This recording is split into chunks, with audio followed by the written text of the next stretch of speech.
Welcome to the stage where hearts unfold in the morning glow, stories untold. Let's paint with words, a masterpiece of art where dialogues bloom, igniting in every heart. Let's dive into the ocean of thoughts where waves of healing gently salt. Let's paint with words, a masterpiece of art where dialogues bloom, igniting every heart. Let's dive into the ocean of thoughts where waves of healing gently sought. Together we'll mend, stitch by stitch in the morning glow. Let's make the switch.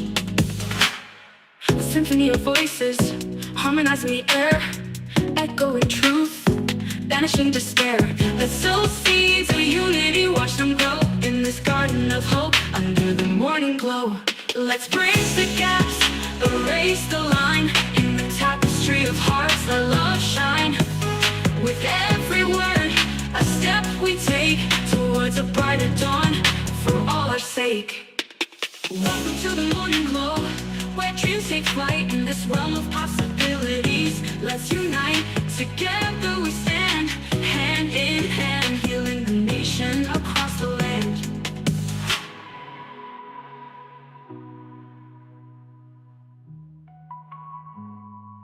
Let's dive into the ocean of thoughts where waves of healing gently sought. Together we'll mend, stitch by stitch, in the morning glow. Let's make the switch. Let's dive into the ocean of thoughts where waves of healing gently sought. Together we'll mend, stitch by stitch, in the morning glow. Let's make the switch. Let's symphony of voices, harmonizing the air, echoing true. Well, good morning, good morning, good morning, good morning, good morning, and good morning, everybody. Good morning, everybody. Welcome to another episode of The Morning Glow. Welcome to another episode of The Morning Glow. Got a great broadcast lineup for you this morning, as I hope and I pray that we always do. I'm not important, just a question asker. My name is Raheen Aljame out of Atlanta, Georgia, but I got my sister and my brother from another mother, but we got the same father. Ladies are always first. So let me do this right here. Brandy, good Good morning, morning. good morning, young lady. How you doing this morning? Good morning. How are you? Hey, good. Hey, doing. I'm high and a happy, elephant elated, and porcupine proud to be here this Amen. morning. Yeah, Amen. that's a good one name. That's a good one. That's a good one. Yes, Lord, that's a good one. Badger, good morning, sir. How you doing this morning? Another beautiful and blessed day you always given us. Yes, sir. Yes, sir. And we will rejoice and be glad, and we will rejoice, joyce. That's a mix. That's my mix right there. And be glad in it. Toussaint. Good morning, sir. How you doing this morning? Doing well. Good. Good morning to you all. Good morning to you as well, sir. Good morning. You don't know where that hell came from. Good morning to you too, sir. Good morning. Hey, normally I say ladies are always first, but I'm gonna venture a little bit on this morning. And Tucson, I'm gonna come to you first, and I'm gonna ask you this question. Are you ready? Mhm. All right, here we go. Spiritually, spiritually. What is the significance of water? How spiritual is water?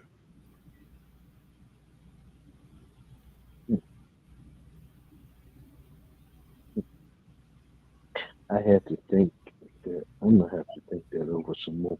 Mm-hmm. But um, it's cleansing. Mm-hmm. I haven't found it, and maybe I have to look for it, but I don't think it's in there. But Mm-hmm. the concept is true. Mm-hmm. Cleansing is next to godliness. Somebody said something like that to their say. But you know that a lot of time people Um, has been saying that, but you know that's not biblical. Mm. no, it ain't in there. It's not in there. No, no. It's not in there. You know how they was watching Jesus. I think it was the Pharisees or somebody. was watching, and they were saying, your disciples didn't wash their hands. Mm-hmm. Your disciples didn't wash their hands. Yeah. Mhm. Okay. But the Israelites were baptized in the Red Sea. Yeah. The baptism. Mm-hmm. And it's almost a symbolic. And I'm not too bright. I'm not trying to be Tucson, let me ask you a question. like I'm knowledgeable, but Let me ask you a question, brother. When the man was blind and Jesus spit on the ground and put it on, and he told him glad you to said that. go wash his face. Thank you. How clean was the place that he was going to wash his face in? I don't know. It was the pool of Siloam. Mm-hmm. Mm-hmm. So it was evidently a pool of cleansing. Mm-hmm. It's surprising that you say that, but because Naaman, I think Naaman, I think it was the little girl said that if there was a prophet in Israel, he'll heal you of your leprosy. Mm-hmm. He sends the king a letter. King thought he'd send him that for war, but I think it was when the prophet come on the scene. He says, "Go wash and dip yourself 7 times in Jordan." Yep. Muddy water. Muddy water. Come on. He mad. Mm-hmm. So it's not the clarity of the water. It's just go wash. Mm-hmm. The instructions that were given. I'm gonna have to think that some more. But I thought about one thing I did think about is how Jesus and I think I started off in Exodus about foot washing when Aaron was supposed to offer sacrifice, wash his hands and wash his feet. Mm-hmm. I'm gonna find that before we get done through this little time we got. But Jesus, can you imagine the creator of the heavens and the earth, the Son of God, Mm-hmm. Come on. girded himself with a towel, Mm-hmm. and he showed himself to be in the form of a servant. Surprising how we want big positions. Mm-hmm. Mm-hmm. But he showed himself to be the greatest by girding himself with a towel and washing his disciples' feet. Yes. Mm-hmm. Even Judas. Even You Judas. check it out. Yes, sir. Ain't that something? Ain't that something? Wow. But Peter misunderstood him. No, you'll never do that. So anyway, I can go on and on. I'm gonna think that over some more right here. But yeah, there's a something about water, because remember when man got so evil and wicked, it was through the cleansing of the flood Mm-hmm. that God started all over again. Yes, sir. Yes, sir. Good deal. Good deal. Let me go to Brandy. Brandy, spiritually, how cleansing is water? Water is absolutely cleansing in every sense of the word. Most people that actually live near water actually have more peaceful and near peaceful, have a better regulated, type of life. Mm-hmm. There is something in every aspect as far as like in religion of, like even just holy water, being baptized, everything. Water washes everything and makes everything clean and everything anew, so it is very purified. Water is very purifying in every sense of the word. Like if you even feel depressed, just go to some water, sit by the water somewhere, go to a lake, go to, a beach or something. Like it is so purifying to just sit there and take that in. So it's always cleansing. And it's amazing that you say that, because I tell people all the time, and my wife knows, man, the ocean, That's my favorite place to be, man. Right there by the ocean. And Yeah, I lived in Hawaii for 4 years, so you know how peaceful that was. And everybody yeah. laid back, everybody's so calm, nobody's rushing and all that stuff. Mhm. It's just peaceful, man. It's just It peaceful. is. It's very peaceful. Yeah, it's a totally different element, man. I came back and I had to get myself back in the swing of doing it the way they do it over here. Uh, but over there in Hawaii, man, man, it's okay. Shaka, hang loose, bro. Hang loose. It's all right. It's all right. You go somewhere, man. The course will start at 7 o'clock. It's 8 o'clock, 8:30, man. No worries, bro. No worries, bro. It's all right. Right. That's just how they do it, man. Badger, spiritually, how cleansing is water? Oh man, it's John chapter 4. Mm-hmm. Woman of is it Samaria? Is that how you pronounce it? Yeah. Mm-hmm. I mean, Samaria. Mm-hmm. yeah.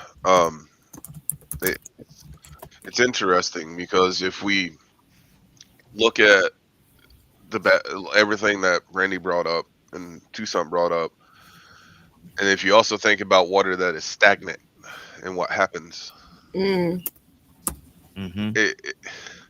and our body is made of, huh? It start to stink. Dude, it'll do more than that. Yeah. Mm-hmm. Bacteria and all kinds of stuff that happen. Mm-hmm. And think about how much our bodies are made up of it. Yeah. Yeah. So there is so much. Is that Brandon typing over there like that? Oh, sorry about that. Go ahead, Badger. Yes, sir. There is so much power in the symbology of the wash. Donald brought up the washing of the feet. Yes. There's baptism brought up. There's the calming effect that water has on most people, and then if you look at the stagnant water, Mm-hmm. even when we're stagnant, it's not the healthiest thing. Yeah. Yeah. So there's just one example after another Mm-hmm. of water or H2O. You know, it is not it's simple yet deep. Mm-hmm. Mm-hmm. Badger, Yeah. that was very good, man. That was very good, Badger. Man, look, I was grasping on to every word that you were saying, Badger. That was very good, brother. And the analysis that you gave was real good, dealing with the stagnant water and how it applies is very applicable to our lives and stuff like that. That was good, that Badger. That was good, man. That was good. Let's keep this thing going. Hush your mouth. Don't say nothing. Don't say nothing. You can mess it up now. Don't say nothing. I'm just picking at you. Annie from Mississippi. Good morning, young lady. How you doing this morning? Annie, you there? Good morning, great morning. I am. Good morning, great morning, God morning to everybody. Good. Annie, I need to ask you a question. Annie, spiritually, how what's the word I use? Significant. I'm gonna say significant. Lack of a better term, I can't remember nothing. How significant is water? But cleansing, how cleansing yeah. how cleansing is water? There you go. How cleansing is water? Okay. Every time I go on vacation, I always want to go to be near the water because there's something about the sound of the waves in the ocean. Something about those sounds. It's like it makes everything okay. It is compare what you hear in the moment to what you're going through and all the hustle and bustle, like you said earlier. It makes it all, it makes it seem like, what am I trying to say? I don't know. It's not, all of that. I'll put it like that. When you hear the sounds of the ocean, my favorite thing to do is to get my Bible and to go near the ocean, near the lake in the morning, and to listen to the waves. It makes it seem so small compared to where you are right then. When I had my first store, a guy told me, he said, get you a fountain, and he say, listen to and watch the water just flow. So I Mm-hmm. got me a fountain, and I had the little water coming out and going back in and coming out. It made everything make it seem so wonderful. So I Mm-hmm. love to be near water, and I tell anybody, if you're just having a bad day or just going through things in life, go to an ocean, go to a beach, go to whatever you got to go to, and just be in the water. And if you may be having the roughest time in your life, Mm-hmm. but when you get in the water, it makes it seem all right. It makes it seem like it's gonna be okay. So I just Mm-hmm. love water. Exactly. Exactly. I do too, and I really do, man. It's like I said earlier, it's just so calm and so peaceful. It's just so peaceful. Captain Leonard, good morning, sir. How you doing this morning?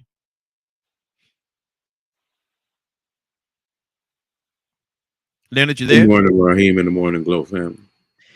Leonard, spiritually, how cleansing is water? I think the water is a lot more important if you're talking about the spiritual application Mm-hmm. Yes. because of the various properties that water has. Mm-hmm. Water can flood, cause damage. Water can do a lot, and it Mm-hmm. provides for life on this planet. And without it, we probably wouldn't be here. Mm-hmm. That's a lot of the reasons why water is used spiritually because of the various states of water that people may not look at um, as if how special it is and what it can do. People don't understand the amount of power in water. Mm-hmm. There are bonds within water that if you try to separate them, they blow up your whole block. Mm. So spiritually, when it comes to cleansing, it's always talking about using water to expel filth. Mm-hmm. Yeah. Spiritually, when you say you're cleansing yourself with water, you should be cleansing yourself of filth Mm-hmm. mentally. That symbolically, if you take water and use it as a cleanser, it washes away things. Mm-hmm. So that's why we have this in our denomination, we call ourselves Baptists Mm-hmm. Is that like the because it sprinkling? represents a burial, a Is that like water burial. Hmm? does that apply to the sprinkling when they say the sprinkling of the water? I don't know what that applies to, but for one that Well, may. when you say the cleansing, sometimes they don't dip you in the water. They take the water and they sprinkle the water on you. Yeah, that's their practice. Mm-hmm. For whatever reason, they believe that just a drop of the water Mm-hmm. is enough. Mm. But as Baptists, which people claim they don't understand things. The point of being a Baptist is to partake in that same ritual that John the Baptist used with Jesus Christ. Mm-hmm. It is supposed to signify a spiritual burial and rebirth. That's why Baptists use this particular type of ceremony to spiritually explain newness and acceptance of Christ. Mm-hmm. Mm-hmm. Is this symbolic tradition of burial through water and rising again out of the water, Mm. which It's means lifted all up. that filth and dirt and whatever it was going on with you prior to wanting a new life It's washed away.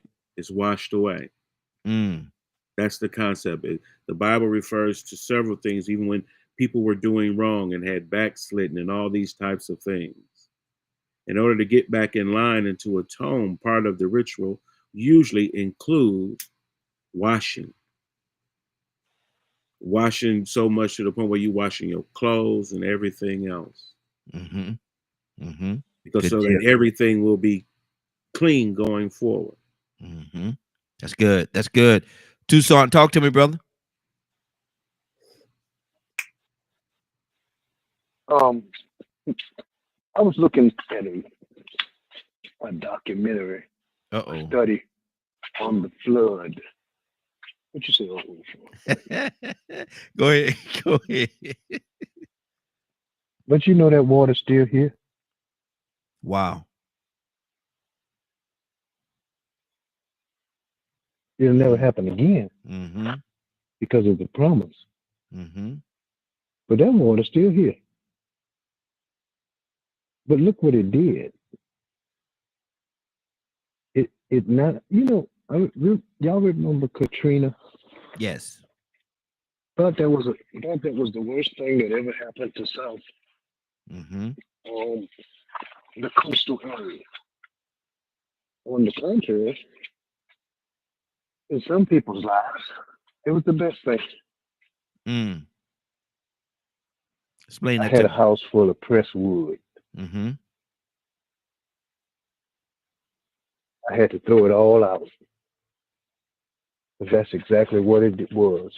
Pressed Press. wood, Mm-hmm. particle board. Mm-hmm. But because I had insurance, and then people that didn't have insurance, they now live in better houses than they ever had. Mm-hmm. I went to the store and got more solid wood, good oak wood furniture, the house full of it. So what some may have looked at it as a disaster, it put people in predicaments they'd never been in before. Mm-hmm. A fresh start. Yeah. By water. I'm talking about I had 5 foot of water in my house. Somebody's deck wind up in my backyard. It didn't even knock the fence down. Mm. But it gave us a fresh start. Water. People that wouldn't even look in your direction. Mm-hmm. It leveled the playing field. You couldn't get no more than $300 out the bank. I don't care how much you had in it. Mm. We was all in line. Hey, how you doing? I lost everything. And the millionaire was right in there with you. I lost everything too. We Mm-hmm. finally start speaking to each other. They didn't have their nose up in the air. Yeah. Every once in a while, we get hurricane season. You should see us, boy, I tell you. We be on the run, getting away. Annie, you know something about that. We got to get away from Mississippi when the hurricane comes. We got to go. Mm-hmm. Get up out of there. Yes, sir. You go somewhere. Mm-hmm. And we meet at the gas station. Hey, how you doing? You can go first. Mm. Wow. Wow. It's very cleansing. It'll change your attitude. Depends on how you look at it. Mm-hmm. Maybe we need rain on us. You know those songs says, "Open up the windows of heaven, let it rain." Rain down on me. You know Yeah. the water of the Spirit. Mm-hmm. Mm-hmm. That's another cleansing that we need to be washed and baptized in for real. Good deal. Might change our attitude. Absolutely. Absolutely. Good deal. 508-924-35. He said good deal. 508-924-3521. 508-924-3521. We're talking this morning how spiritually, how cleansing is water. And what is the significance of it all? Does it mean anything at all? Or are we looking too deep into this thing? What do you say about that, Brandy?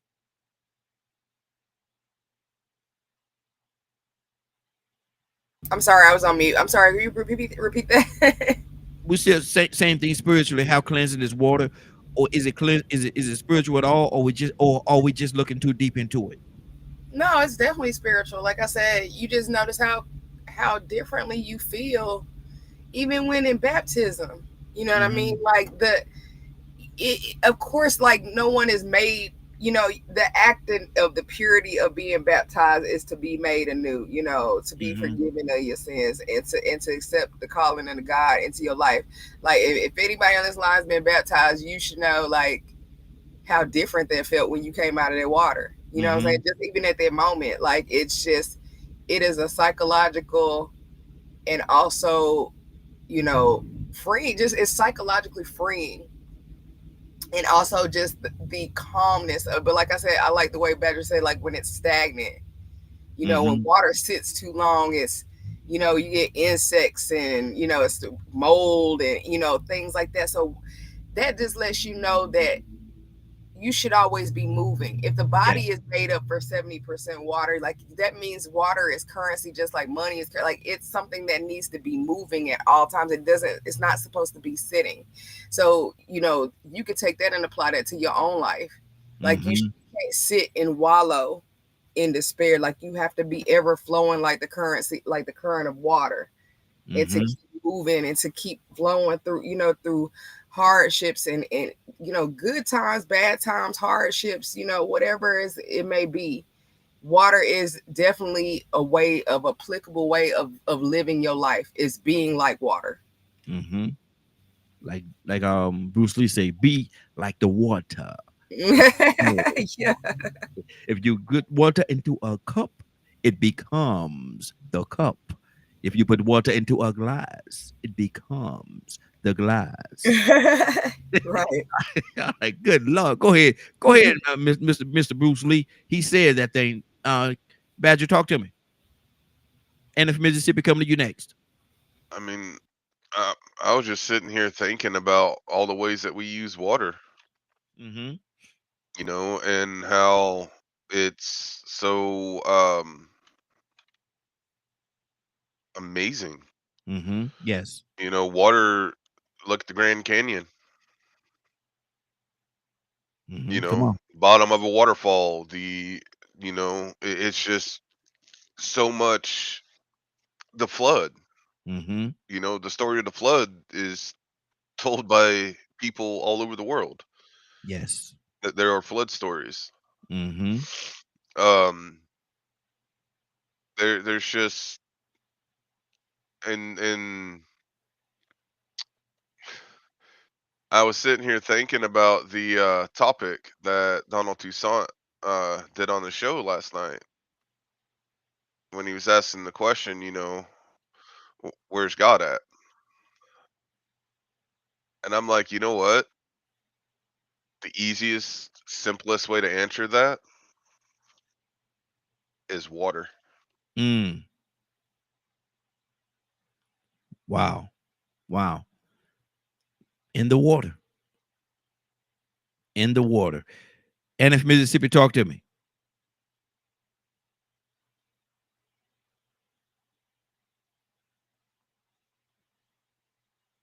We lost Annie. Okay, hopefully she'll come right back. Just hung up a second ago. Leonard, talk to me, brother.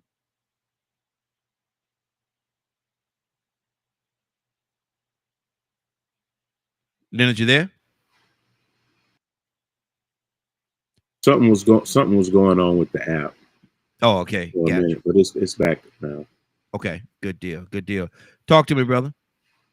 You know, I like to say, a lot of people really want to get into the study of water and actually learn the significance of something being considered an element this way.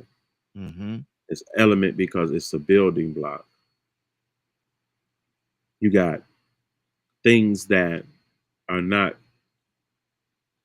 explained in certain Bibles, the significance of them. For instance, fire, air, wind, fire, earth, water. These things are elements that come together that support our entire ecosystem. All of us could die off tomorrow. Yes. Still be water.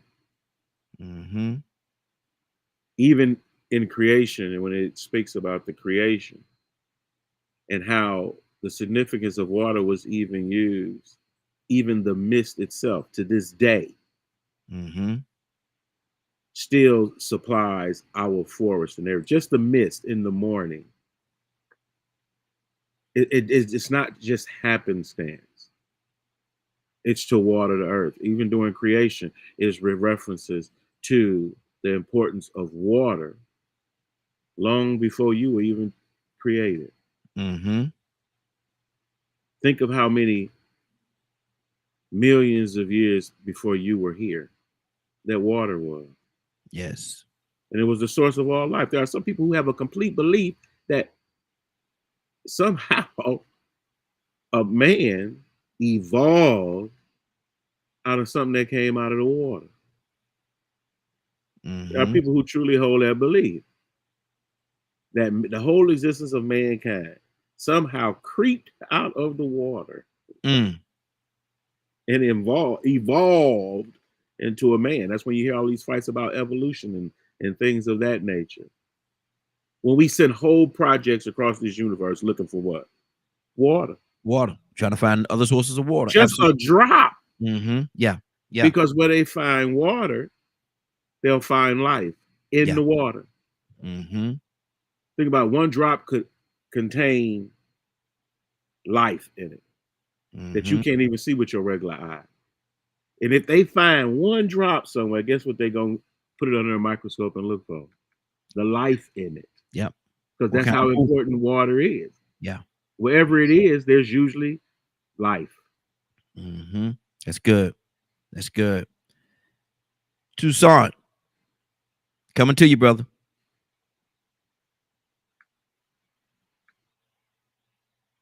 You talk about talking fast. You got a good subject this morning because Raheem, water. We how much is a percentage of us? Mm-hmm. It's just that Mm-hmm.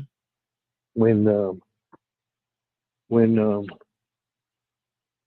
I guess if you don't drink a certain amount of it, you get sick, Yeah. start to feel bad. You dehydrate. Mm-hmm. You don't get it in you.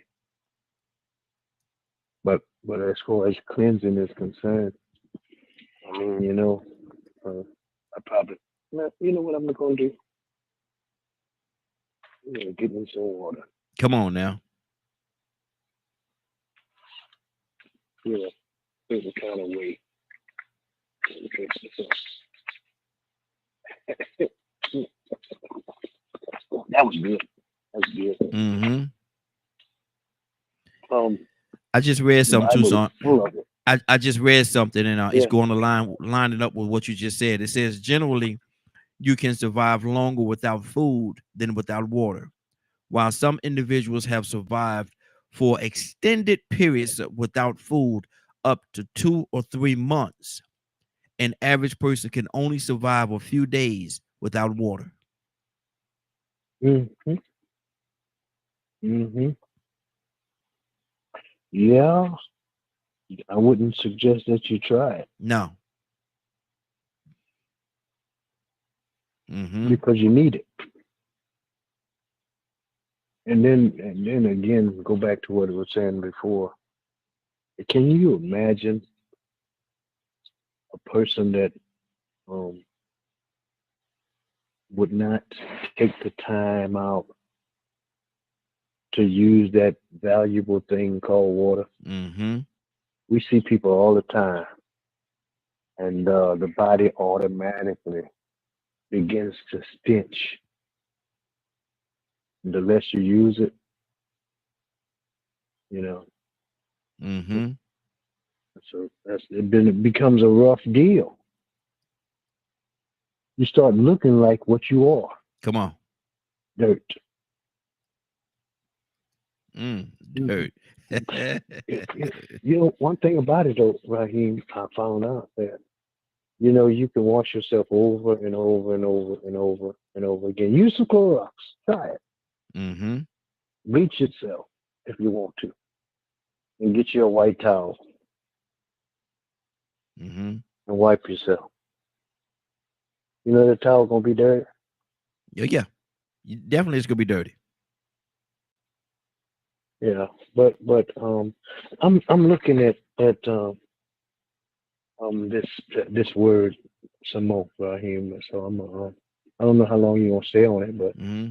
but it's very cleansing, Yeah. soothing. Mm-hmm. Yeah, I was talking about it before, man. Look, boy, you really want to talk about? You really want to hear from God? Go sit out on the beach. Go sit out on the water. I Mm-hmm. don't go fishing because Mm-hmm. there's too many fish markets between me and the water. So I just go and get me some fish that way. But you just sit out there. You know, people, they don't mind not catching fish just to be out there. That's me all day long, brother. That's me all day long. If they bite Mhm, good, mhm. that's a bonus. If they That's where you bite, that's get a these bonus. ideas. That's where you get these ideas from. These Hey, thoughts. exactly. Probably so. Probably so. Probably so. Mhm. Badger, talk to me, brother.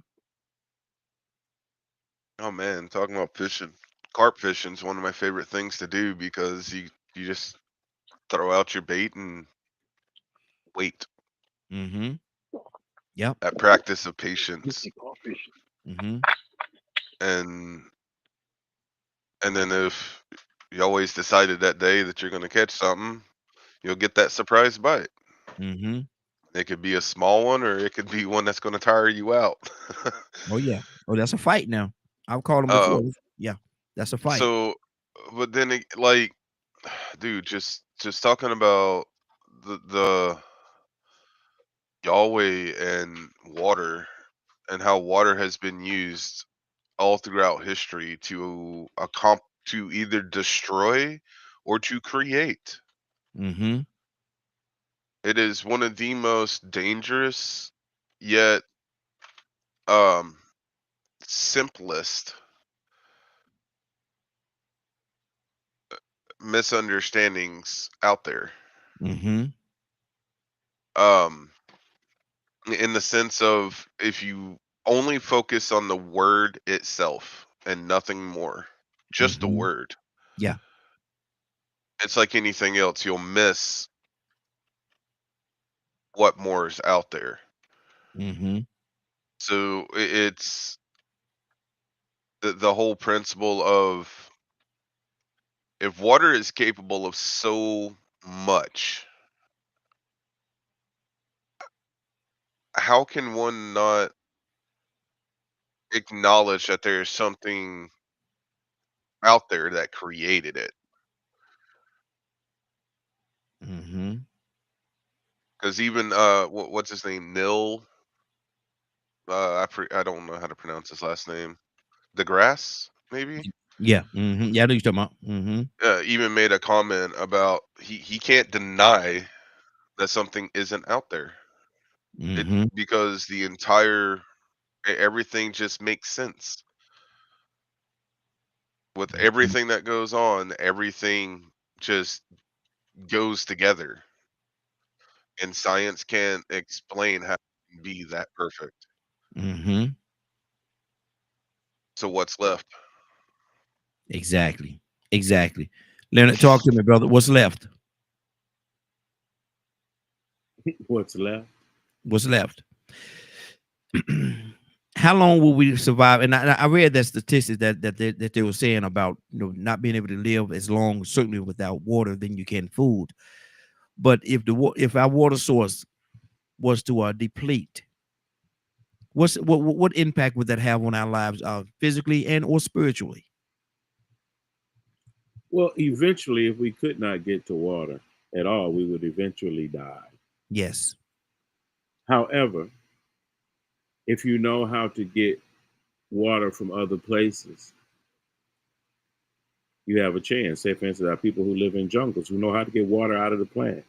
Mm-hmm. We've read about, and it's more common for droughts to occur other places. Like, say, for instance, when we have a drought here, we usually talk about that drought in reference to the damage of people who are farmers and crops. Mm-hmm. Mm-hmm. Well, all alone, they can go right to the faucet and get water to drink. So it's a drought as it relates to what farmers need. Yeah. But there is a huge danger as it relates to dehydration. Our organs won't work without water. True. True. The very cells in our body will find it hard to exist without water. So even if you go 3 days without some water, it's going you're gonna be on your way to dying without water. For whatever it's worth, you know, they say, like you were just pointing out before about eating versus drinking. Well, it all goes back down to water. People like stuff you cannot see is in water. Exactly. What makes up the water molecule itself can support your body for a very long time. So it's not good to go 3 or 5 days without water. You're heading towards death. That's how serious water is. You killing yourself. You killing yourself. Yeah. You will hear about people who survived that didn't have food for a long time. But water, not that long. Yeah. Exactly. Exactly. So that's why I remember, even though he was really funny, Dick Gregory, who I met on quite a few occasions and read his books and things. He was very serious about how dehydration is what was killing people the most. Yep. And simply how you can survive, but you got to get the water. It's like that inside pump, that energy that pumps through your body to keep things going. Like you say, to clean out even inside your body, water is cleansing you. Yeah. To carry things outside of your body. Like, say, for instance, urine. Imagine if you couldn't urinate. Ooh. Your body will you would wind up poisoning your own self. Yep. Become Inside toxic. out. Yep. Inside That's out. how important water is. Sometimes when you using water and cleaning wounds and things, if you don't have that water, it helps even pull infection away. All types of things in cleaning. And that's why you use it so much and you're taught to keep things clean. Sometimes you can't touch something, but you may just want to run some water over. You ever hurt yourself like that or scrape yourself up? Hey, Leonard, you just want to rinse it off. You just want to rinse it off. Yeah, you got to rinse it off. You know, as an old folks would say, go somewhere and rinse off. Rinse it off. Yeah, rinse it off. Rinse the thing off. Rinse off first. But hey, and I'm trying to stay straightforward, right? But imagine when you're around people that don't wash, right? Ooh. You get an attitude around somebody's steak. You know what I'm saying? You ain't even got to try. You get that look on your face when you around somebody that has not washed. Hey, Leonard, and I don't know what it is, man, but when you smell it the first time, you get that look on your face. You try not to do it. It's like somebody stabbed you. What's right? What's wrong with you? and people will pretend as much as they can, but it's there. Yeah, exactly. Because it hasn't been exposed to water. It'll start to stink and decay. It's like that. You felt like you got hit in the face. Look, what's wrong? Nothing. So rude with it. If you come in and you stink, and somebody may just holler, "I know you lying." Exactly. And they talk. They put their hand on them. They know when to talk to you. Yeah, man. Yeah. Or just hand you some towels and some soap and tell you go on in the bathroom. Toussaint about to act up. I wouldn't dare go to Toussaint right now. And that joke, I can hear him in the background. I would not dare go to him right now. And from Mississippi, we're talking about spiritually how cleansing this water. We're gonna switch the topic in just a minute or two, But what's on your heart, Annie? I just agree with everybody else. I mean, water is very important. That's why, God gave it to us to use. Spiritually, I just think about what somebody already said about the baptism, how, you go down in the water and, it's just water, natural water, but you come up different. And, it's just a representation, like somebody already said, of your sins being, washed away. So water to me is very important. It's just. I don't drink enough water, but it's still important. Well, we could change that today. I'm gonna leave it right there. Right? You can change that today. Go get you a bottle of water and just drink it now. And before the day is over, drink you about 5 or 6 of them. The only water I can drink is Walmart non-brand. Now, Core and all this other stuff, Dasani, I don't like the way it tastes. The only thing that goes down smooth with me is the Walmart spring water in the non-brand version. And I can deal with that when it's cold, but anything else, nah.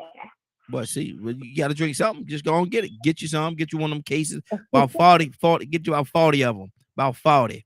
And drink them. Drink them all. But I believe 40 might last you about. I believe 40 bottles of water might last you a year, Annie. It would. It really would. Last you a whole year. Like, man, them water over there spoiling. She ain't drink them. Like, Brandy, you there? Yep, I'm here. I want to ask you a question. And I want you to tell me exactly what's going on. Now, if I'm not mistaken, I believe there's a webinar that's happening real soon. Yeah. What's that webinar about? Well, the webinar is actually about financial warfare. Really, that's the heading of it. It's really about what we're going through right now, in our, in our space, as far as like just financially, the world tariffs, what's going on with home values and mortgage loans and everything. If anybody knows, I'm a senior mortgage loan officer at a new all Black owned credit union in the Atlanta area called Soul Community Federal Credit Union. And we are licensed in all 50 states, and we are trying to help people with home ownership and investing going into this new world, that we're, this new financial future that we're going into. So I do have our keynote speakers, which is Dr. Alexander Bedell, which is the head of the residential and commercial division at the Federal Credit Union at Soul Community. And then also Minister Bathsheba Francis, which is also another mortgage loan officer on our team, which is also ordained minister. And she will also be a keynote speaker. And then I will be coming in as a chief economist just to talk about, what's going on in our world, how we're going to navigate what's going on right now. And so that there's no pause to building generational wealth for our future and for our families. So it's going to be a very, very important webinar. It's taking place on Tuesday, May 20th at 7:30 Eastern time. And if you're interested in trying to go to attend to it, it is free. You can go to www.beacons, beacons.ai/soul CFCU. Okay. Now, if you can type that in a chat for me, and we'll put it on the screen. I want to make sure you get it right. And everybody that's listening, y'all listen. Y'all heard what she just said. Now, she said it's going to be it's going to start at 7:30. Now, don't y'all get 7:30 in the morning thinking y'all gonna be no. Yeah. After you get off of work and you get home, you take a shower, and you get you a nice cup of water or whatever you're gonna put in your cup. Sit down, be able to relax for a little bit, and it's free. Yes, It don't cost you a dime. Yes, exactly. It's definitely gonna be some information that you want to know. As far as like, if you do have money right now, like what to do with it, how to invest, how to go ahead and start a business. It's just going to be a lot of information on that call. Like I said, it's going to be very much dealing with just the financial warfare that we're going. If you haven't looked around, that is definitely what we're going through right now. It's like you can't turn around and catch a break. It's always another announcement on this. Now there's tariffs on this. You can't, it's more people trying to order normal clothes right now, and it's putting an extra $200-300 on shit. Like, so how do we navigate what's going on right now? How do we prevent it from stopping us from buying a new house or investing into a new home? So we're going to be covering a lot of great things. And Dr. Alexander Bedell and Bathsheba, they're both amazing. Both they're, like I said, we're all on the residential and commercial team at Soul Community Federal Credit Union. And just the fact that we got an all black owned federal credit union, federal in Atlanta, Georgia. We are about to do amazing and big things, especially with introducing 100% home financing in all 50 states. So you definitely want to tune in. Yeah. And Badger wanted to know, can you serve Texas? He's in Texas. Texas. All 50 states. All 50 states. So you definitely want to tune in. Now, what is it? Because I can hear it in your voice. What is it that has you most excited about this webinar and about this venture that you all are going into? Just the fact that we get to help people in all 50 states, as far as, most times when you get, licensed, you're able pretty much licensed in your residential state. And the fact that we can reach so many people into helping them, like, it isn't always about first time home ownership. You know what I mean? Sometimes it's about investing into real estate so that it can pay the way for your mortgage. You know what I mean? And so it's going to be introducing people to a whole different mindset.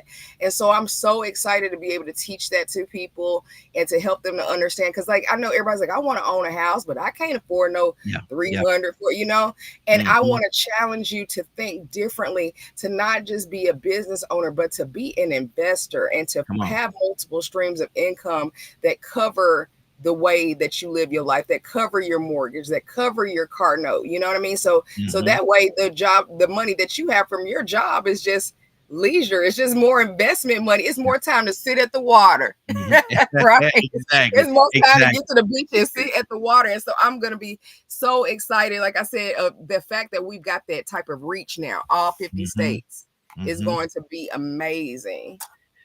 Now, if a person wanted to, I put on the screen how they can actually get in contact with the link that you provided for us.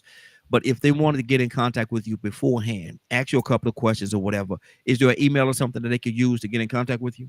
Yes, you can contact me at bgreen, GREENE at soul, SOULCFCU.org. Or you can call my phone number directly, which is also my other business. I know some of you know is iCredit Solutions. That's where we do the credit repair. So that's another thing, is like I'm able to incorporate my business too and kind of tag team to help people get in a better credit position too for these mortgages. So you can call me at 1-800-404-1143. Now call just on business. Don't call with no mess. Call. If I don't answer, please leave me a message. I will call you back. But yes, 800-404-1143. And you could go over to, like I said, to the website. He's put it on the chat that you could go in there and you can register for the webinar that's on Tuesday. Okay, good deal. Good deal. Now, if you were not who you are, and you were looking for some of the services that you all provide, why would you go?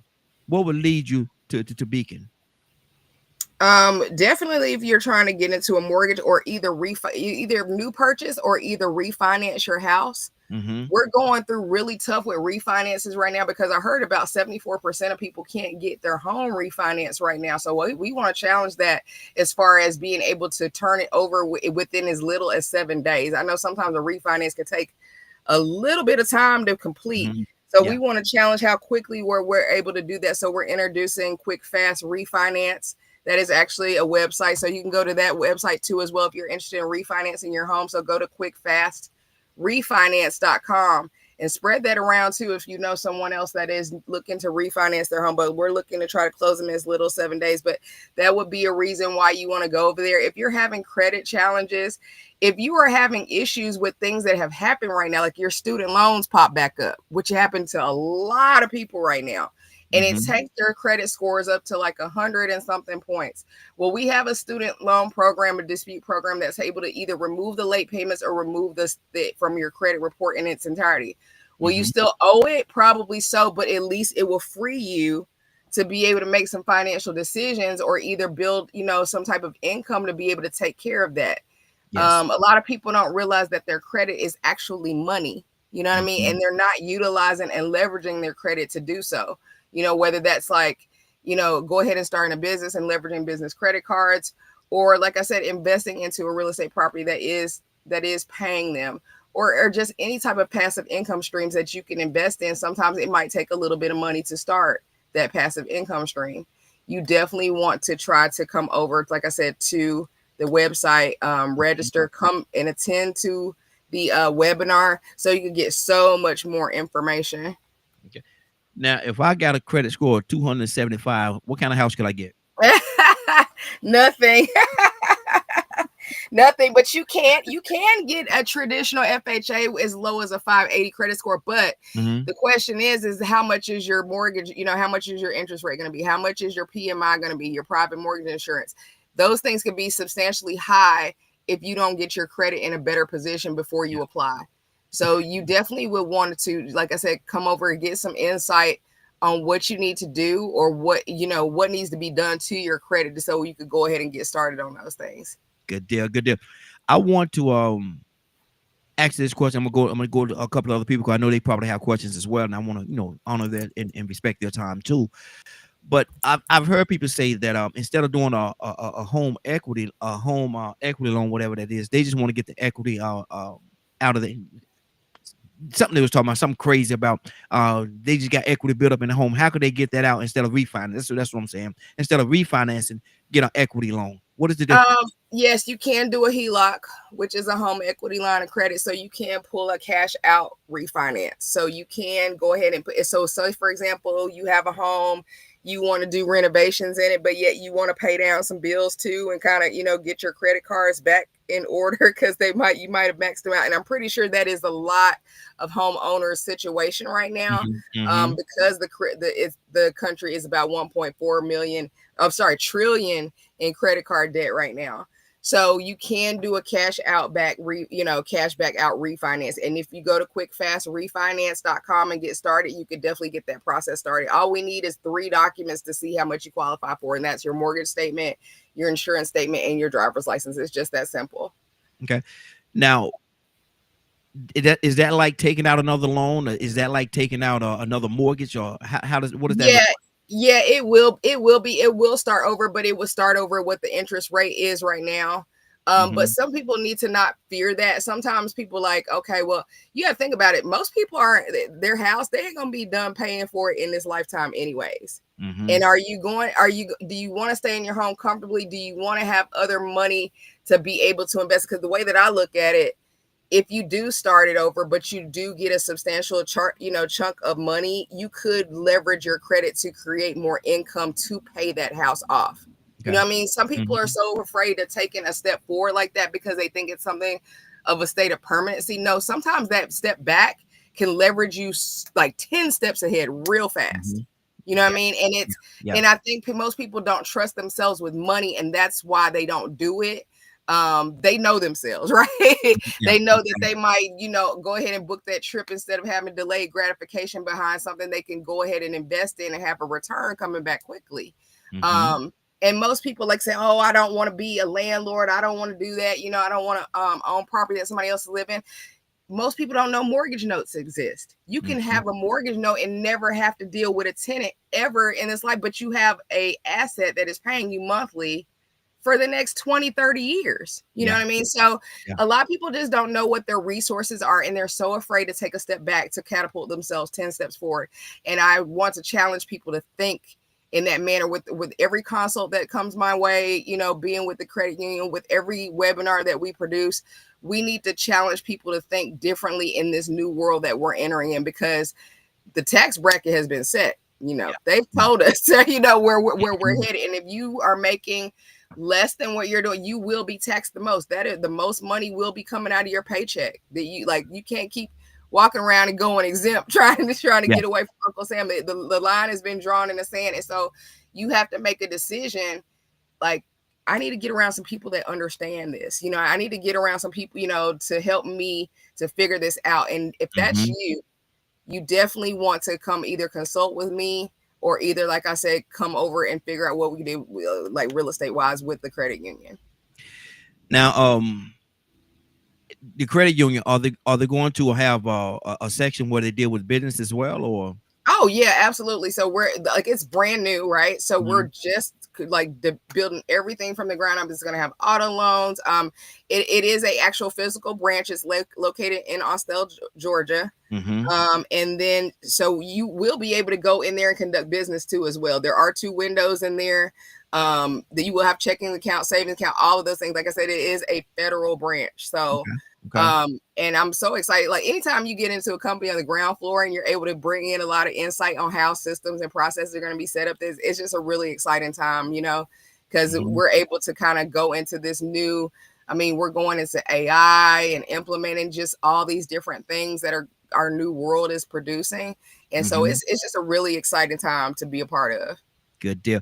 Now I'm gonna go, and I know a couple of people may have questions. I'm gonna go to Annie from Mississippi first, because Annie from Mississippi is a realtor, a broker, and look here, she's been doing this thing for a long time, so I know she may have a question or two for you.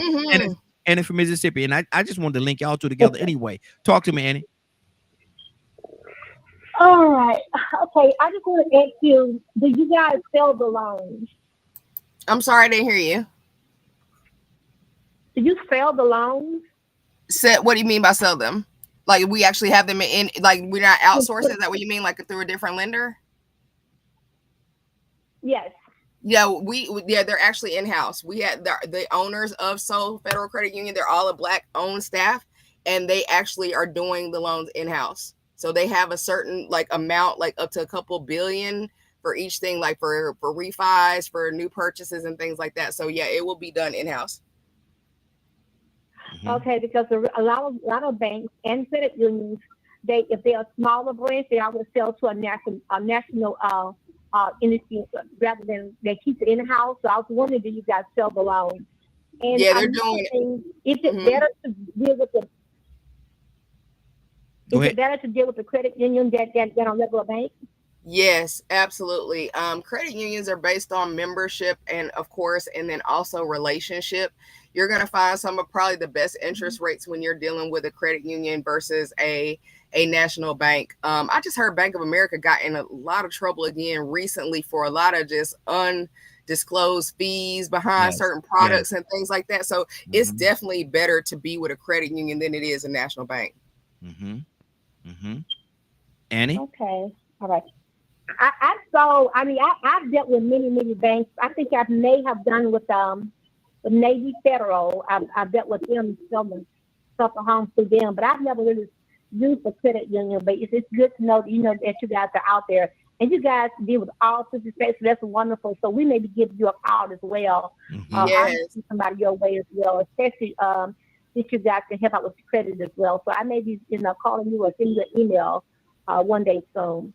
Yes, absolutely. And then too, like just the challenge of thinking even further, like if you are a business owner and investor and you're looking for capital, like keep in mind credit unions are going to be more I guess more inclined to loan to you quicker than a bank Mhm. will. They're gonna want to see so much credentialing, how long you've been in business, paperwork, statements and things like that. When you can actually leverage your personal credit score into 0% interest credit cards, and there are so I have like in my store.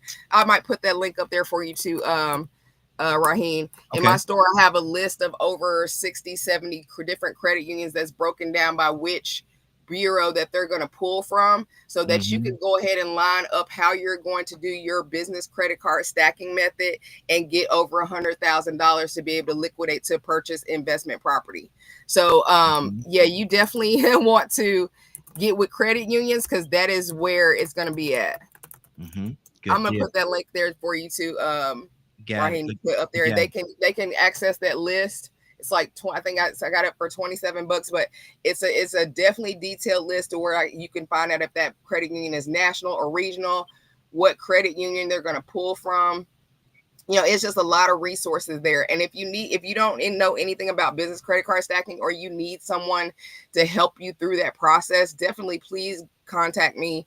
Give Mhm. me a call, because there's a way to do it. It's a method to the madness and a strategy to be able to leverage that much income for investment. Exactly. Exactly. Wow. Wow. Leonard, what's on your heart, brother? Talk to me. I'm listening right now. I've also went on and registered for that May 20th Zoom meeting There you go. There on you the go. site. Hmm. Interested in some things as it relates to uh, trying to get equity out of my home, because if your credit is challenged, you can have a lot of equity in your house and not be able to get to it. Hmm. So is there a product that they offer that caters to people with challenged credit? Basically, then it say, "Give me my money. Get my money to me." Brandy, you there? Yeah, I'm here. I'm sorry. I was typing the other link in there too for quick fast refinance. If someone's interested in refinance or cash out HELOC, you could put that up there too as well, Raheem. But Okay. yes, there is a way to help people with challenge credit. Like I said, if that person has challenge credit, we can actually genuinely get the credit score up by removing negatives, or either kind of boosting their credit in certain type of ways, like whether we're using trade lines or whatever we need to do to get that credit score up before applying. But yeah, there are, like I said, traditional FHA is like normally at 580. Of course, like I said, you want to be a little bit higher than that. But yeah, we can definitely help with people with challenge credit issues. So definitely let me know if it's student loans, collections, charge-offs, a lot of inquiries sitting on your report. All of those things can be rectified. Hmm. Wow, that's good. That's good. Any other questions, Leonard? No, not no. Okay, Badger? See, I've been waiting to come across something like this. See, that's why Because you they're trying. that's why you're on the morning glow. See, that's why. Uh-huh. Uh-huh. Uh-huh. Uh-huh. Because we originally got the mortgage on our house like 8 years ago, and I've been paying it 1 month ahead for 8 years. Okay. Mm-hmm. And the car loan that we got has been doing the same thing. It'll be paid off later this year.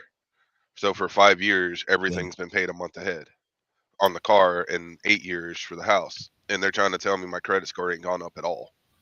Yeah. So I've tried to get it refinanced and all kinds of stuff. And I know so many families that are in similar boats, especially here in Texas, because I deal with the disability community. I'm a board member for a nonprofit, Okay. and it's so crazy when folks need repairs and different things, and then we have to apply for those, like either Habitat for Humanity stuff or the other types of federal grants or loans, and the wait time is 2, 3, 4, 5 years, and it's not even a guarantee. Right. So Right. so that's why I was asking a couple of the questions I asked in the chat, like how does that look like, especially someone on fixed income? Like, are y'all able to help folks in those kinds of situations and things like that? Yes, I've seen them be able to produce amazing results as far as getting approvals and things like that. We've kind of been able to pull out, income that people didn't realize that they had, and being able to go ahead and push those approvals through. We just need to see, like I said, exactly what challenges that you're going through, and then everybody's kind of be, of course, evaluated on a case-by-case basis. We'll pull you in for an assessment first before you get a chance to make a decision on anything, and we'll give you our best advice on which way you should go, whether that's like, pulling out a HELOC or, just go ahead and refinancing or whatever you need to do. Mm-hmm. One last question. Sure. Do y'all charge for that, or No. okay? Yeah, A lot of places around here do. Yeah, That's why I no. wanted When to you ask. go to quick fast refinance and go ahead and register, and get those 3 documents over to you, we'll give you the way it goes. We'll give you a welcome call. We'll just try to figure out what your goals and intentions are. Like, are you trying to do renovations on your home? Or are you just trying to pay things off? And then we'll go ahead and do a property value search and then see how much you can actually pull out from there. And then we'll go ahead and do, like I said, with those 3 documents, we can make the assessment of how, but it's not a charge for it now. Mm-hmm. Good deal. Good deal. Now tell everybody where we started, Brandy, and let them know about the webinar, and then we're gonna continue with the conversation. So Yeah. So again, the webinar is called it's called the Foundation of Financial Warfare. And we will be covering financial and spiritual warfare. It's going on currently, world tariffs, home values, and mortgage loans, and what's ahead for our financial future. It will be with keynote speakers of the credit union, Dr. Alexander Bedell and Bathsheba Francis, and as well as me on the webinar. And it will be on Tuesday, May 20th at 7:30 Eastern time. It will be held on Zoom. We will be broadcasting across multiple social media platforms, but the quickest way to go ahead and just grab your free ticket is to go to that beacons.ai/soul CFCU and go ahead and register. Now, Brandon, would it be recorded? Yes, it will. Okay. I'm gonna try to cross Zoom either like on YouTube and then like on probably my TikTok at the same time. Okay. If you follow me on my platforms or anything like that.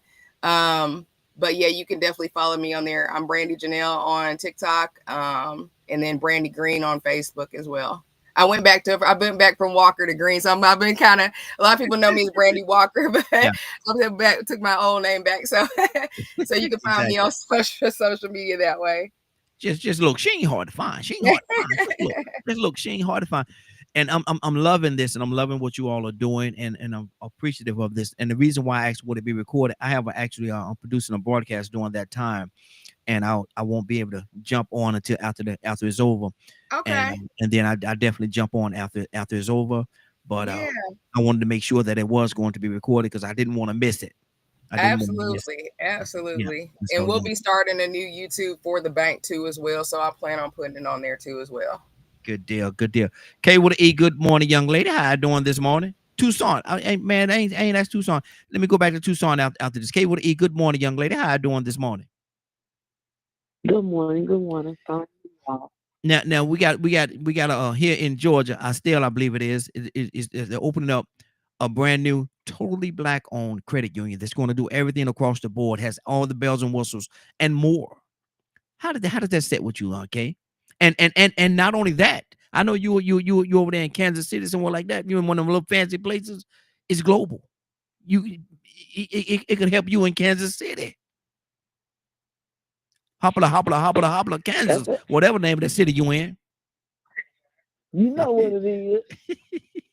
Home of the Chiefs, baby. Oh Lord, see, got her started.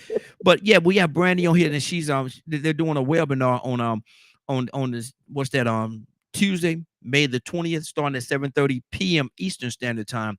And you need to go and register for that webinar. You ain't doing that on no Tuesday. Go on, get onto that webinar. You can get the information that you need. And do you have any questions or annual concerns? A black-owned credit union. You said Tuesday. Y'all gonna put the information on the thing? What we gonna do? It's already there. I had it on the screen. I put it back up there, or you could go to the rebroadcast today at 3:00 and you'll see it again. But I'm gonna put it back up there. But we need you on this webinar. We need you on it.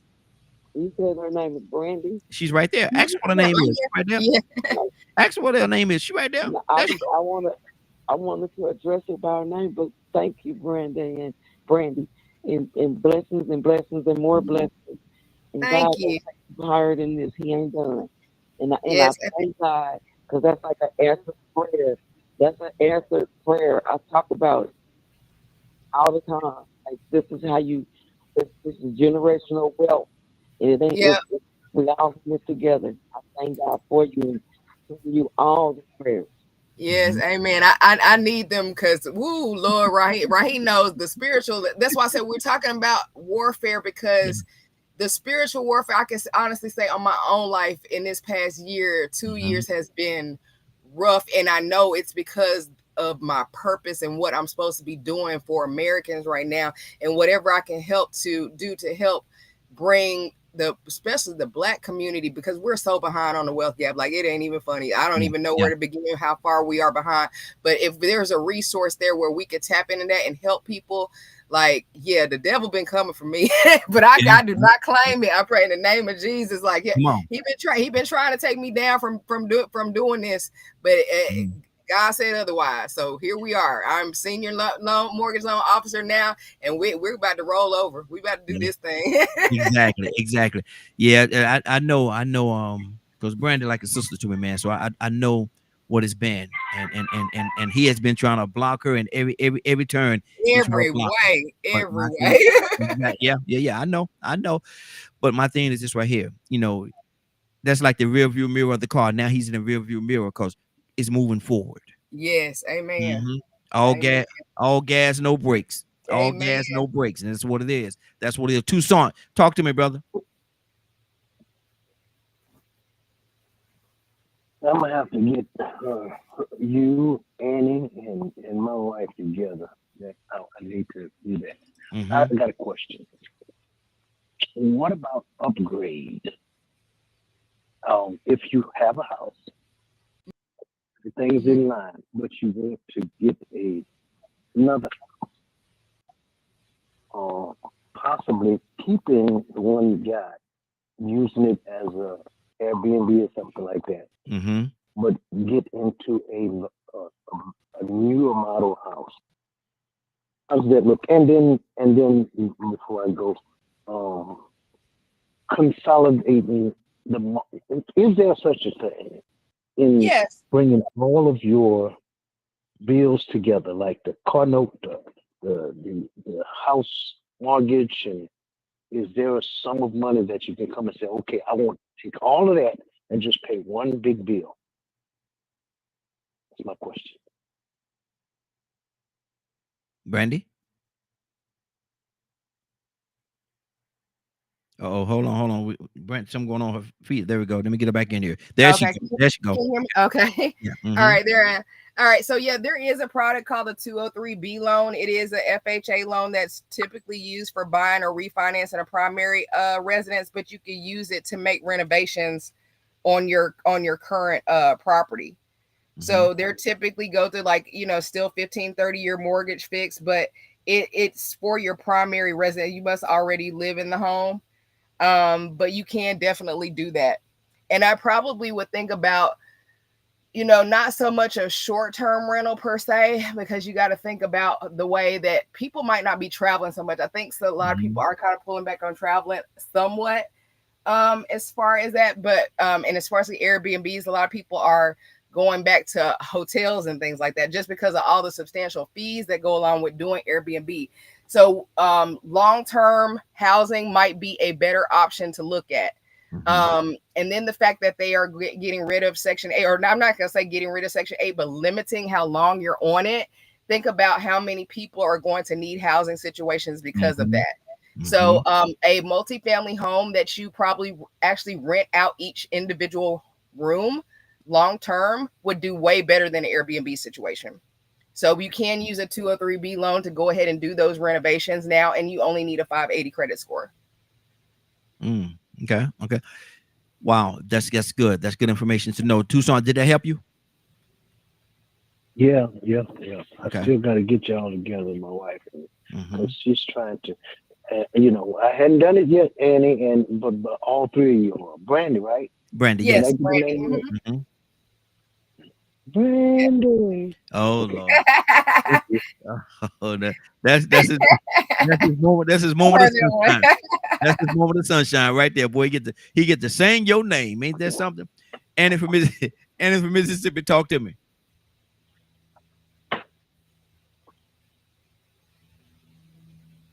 Annie, you there? Annie, you there?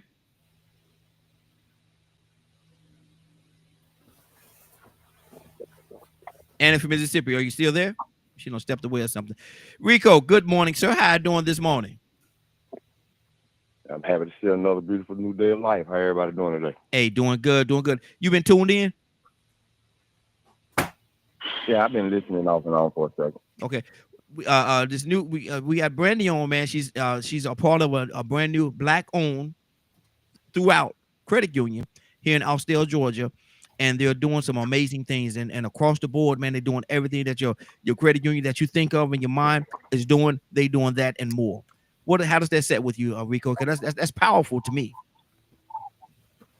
Yeah, I love it. I love anything Black owned. It means we're trying to have our own to the best of our ability, even though we don't create that dollar. We still trying to make sure we can manage it on our own. I think was it the Greenwood Bank with Killer Mike them, that's another good thing. But I heard what she said about the credit union being the best institution to try to start building in, and that's great information. It's funny that to some people that's new information, but I knew that in the 90s. That's how I first started my credit, and being the oldest cousin on my maternal side of the family, I passed that down to all of my siblings and all of my relatives. I about the credit union Mm-hmm. being the best way to get you started. The difficulty of getting credit to a bank, getting credit started, how to get signature loans, and different things like that. So, you know, but the thing is, in most cases, people didn't listen. Some cases they did, some didn't, and that's just in my own family. That's not counting people on the outside that I came across, and I was like, hey, man, let me show you a little trick to get your credit started real fast, and I give them a little process, and some would take advantage of it or not. So I think it's a good thing, but I do have a question that it probably should be amongst another show, but this is something that I've been thinking about a lot lately, because I've looked at I'll say the Black existence in America before my birth, since I've been here, and what it's looking like for the future. I'm 52 years old, so I ain't, it's like, you know, I'm on the other end of that thing. And I'm starting to question if generational wealth is really a reality for Black people, or is it an illusion like the American dream? And I ask that because I've seen estates from Flip Wilson all the way to Tupac leave a Black family, and go to a white family. Brandy? Somehow. Yeah, I'm here. Most of our Black, quote unquote, excellent, successful people seem to lose everything that they built, either by lack of knowledge from the Black people that they left it to, or by manipulation, 9 times out of 10, by the people that created this system we're trying to succeed in. So is generational wealth truly a reality? Just like we thought the American dream, or we still believe the American dream is truly a reality? Or is it an illusion when we start finally trying to kick the door in and we realize that they put more locks on the doors? It's truly a reality, and I'm gonna tell you why it's a reality, because it's something that I personally witness every day in my personal life. And it's not that I came from that.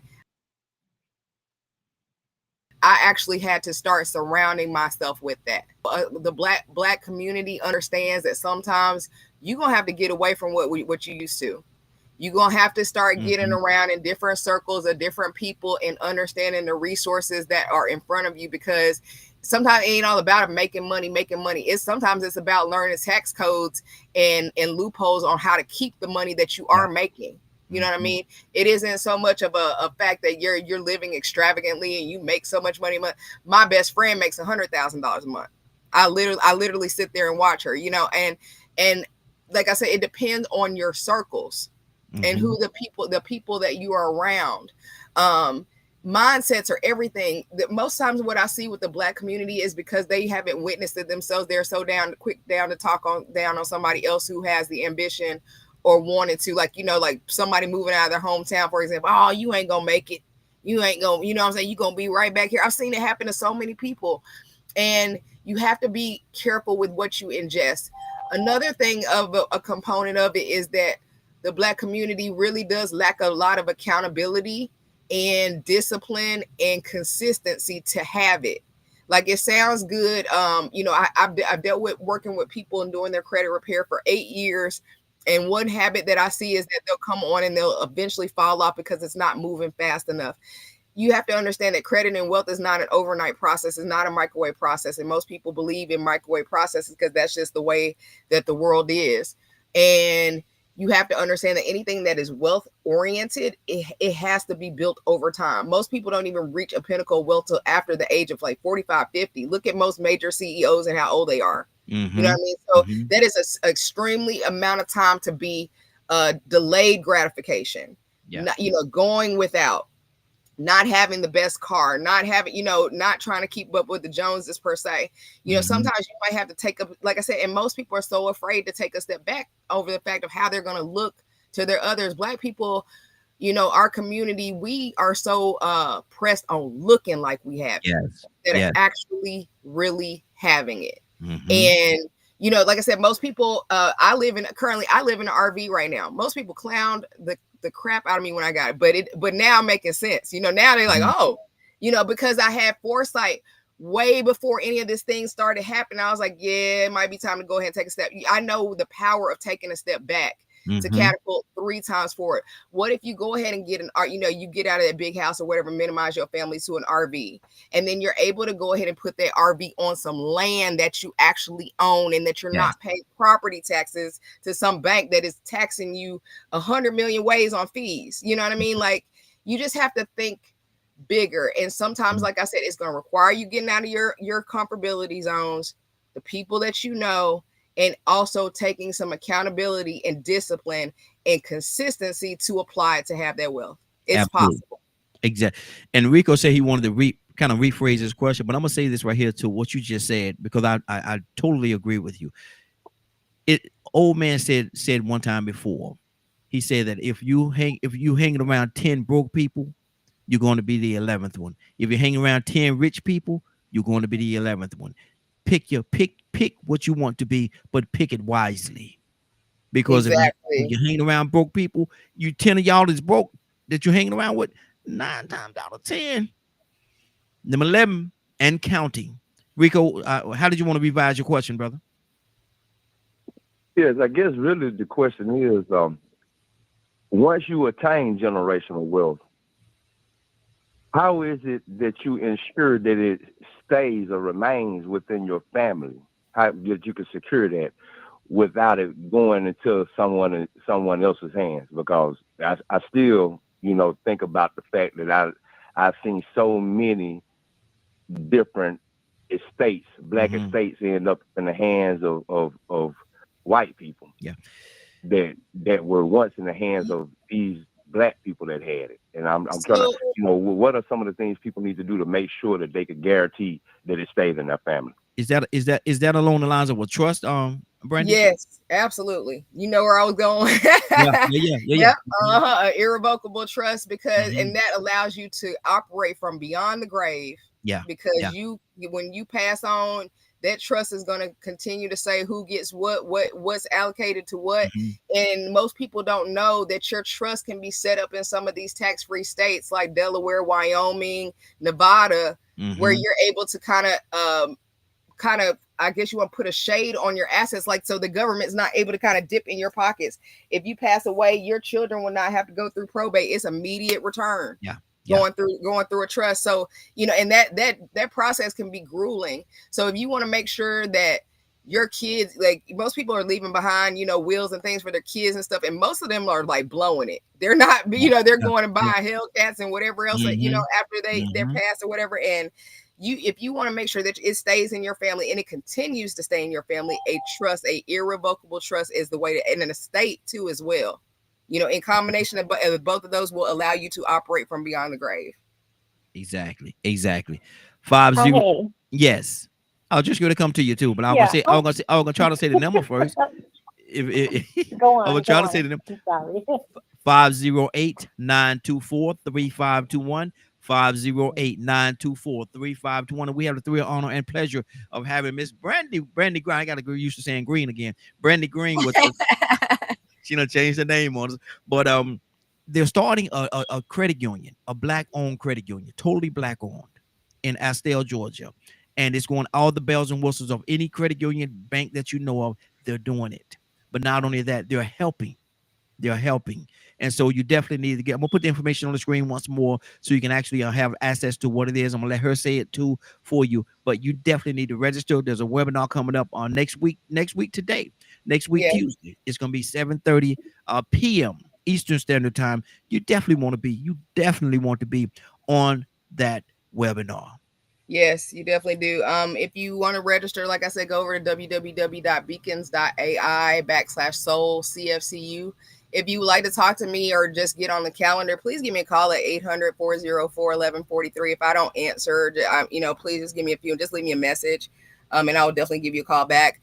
But if you're having, like I said, credit issues right now, student loans took a toll on you and hit back on your credit report, and you have no idea what to do, and you're in the middle of a closing, whatever the situation is, please let us know what your situation is, because we can help you if you're having credit challenge issues. If your credit cards are maxed out, you don't know what to do with them right now.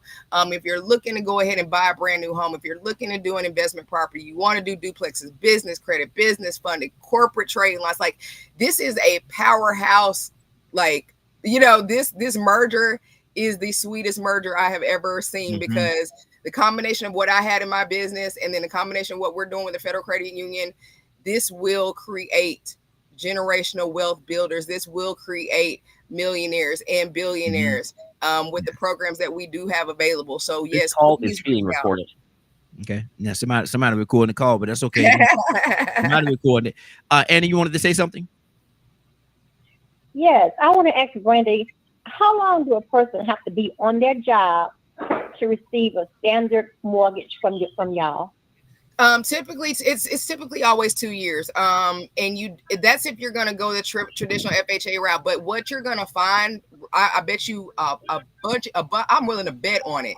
You're going to see more people entering into non-qualified mortgage programs, because a lot of people went exempt on their taxes and things like that last year with their jobs. So their tax returns are really inconsistent to be able to go into traditional FHA. And that's not everybody's situation, but that was a huge majority of people because they were trying to save money, right? So you're going to probably see more people usher into like things like DSCR loans, which don't require paperwork, and they only require minimum score and how much you're going to put down on the property, and then how the property is going to perform based on if you're going to be doing investment property. That's going to determine how much you're going to be paying in your mortgage. You'll see more people go into bank statement loans, 1099 loans, you know what I'm saying? Because they're not, more people are getting laid off. More and more people, you're going to see more people side hustling, you know, doing their business and stuff like that. And so they're going to have bank statements, but they're not going to have tax return. You know what I'm saying? Like they're not good. They're going to be inconsistent. So, but yes, for traditional FHA, you want to at least be on your job for 2 years, and you don't want to have switched up. Like you didn't want to go from like one major extreme to a next. Like you don't want to be a zookeeper and now you're cutting hair. You know what I mean? Like it needs to still be in the same realms of what you're doing. You know, the same type of field. If we're in HR, you know, you maybe went from HR manager to assistant or something. Yeah. And they're looking. I think what they're looking for is the stability. Yes, that's what it's all about. Yeah. Go ahead, Annie. Yeah, that's what I was going to say. So if I was a zookeeper, you know, over here for like a year, I can go to be a zookeeper in another place, and it still counts as 2 years, right? Yep, and it's still being a consistent. Yep. You still have to account for any gaps of employment or anything like that. But yeah, traditional FHA, they're going to want to see your bank statements, last 2 years tax returns, job stability. Sometimes you might have to have a co-borrower, be ready for that. But if you do have, don't, like I said, don't just usher in with a 580 just because you can. Make that a challenge to try to get it better, because like I said, you're dealing with interest rates and insurance and things like that could catapult your monthly payment way bigger than have you waited and just did a little bit of credit improvement first. Good deal. Okay. Toussaint, what's on your heart, brother? No, I'm gonna have to apologize. Somebody misplaced my seasoning. I'll be cooking. Lord. Y'all caught me in the middle of my conversation. Well, I'm glad. This is great though. Go ahead. What'd you say about him? I'm glad you didn't call it like you called it the last time, but you know we'll get back to that later. Once you didn't get your order right. Well, yeah. I have a tendency to use that same word my mother used to use. Pepper. Yeah. And that joke. But go ahead. What's your question, brother? No, I don't know if the income is kind of stable, and you have a couple that one has both have actually good income, but they just need to bring it all together and just kind of reevaluate where they are to try to make life a little bit more convenient. And I heard you say something about it almost looks like a fresh start. Mm-hmm. Maybe, and see what I was thinking is sometimes people want to upgrade, but it might be better to downgrade Mm-hmm. to get up in the long run. And Yeah. what I'm looking at is not so much as for me, but my wife. And so that whenever, because I'm almost off the scene. I might live 100 years, but I'm 10 years older than her, Mm-hmm. 8. So I'm really looking out for her rather than myself. Yeah. So I guess what I'm trying to say is it better for it might be to consider rather than trying to get a bigger house or a newer house, kind of back up like you did. Right, And get right, a start exactly. by downgrading. Mm-hmm. Because it's just 2 of us. We don't have children Exactly. now. So I'm just throwing it out and see what Mm-hmm. you have to say about that. Oh yeah, it was a realization for me last year when we were paying $2,400 in like luxury rent, like in an apartment, and I was like, "What are we doing here? Like, it's not ownership." And so, it was just us and the dog, first. So like, and I'm like, yeah, especially if you're just older, you know what I mean? You can actually. Do you really need that much space? Especially if your kids have left the home and you're an empty nester. Do you think about, do you really need that much space? You can take a step back to catapult forward, but then at the same time, you can leverage your credit to go a couple of steps forward. I see a lot of people, they want to start business ventures or they want to start an additional stream of income, but they really don't know where to start. It's almost like they want to do the things that they've always dreamed of doing. Oh, I always had I wanted a t-shirt shop or I wanted an ice cream, stand, things like that. But they're not looking at the economy and the need right now. Like if you can always figure a way to service people, you will never be broke a day in your life. I promise you. Because if you can accommodate American need is going to look like right now is someplace to stay. You know what I'm saying? So real estate's going to always be well.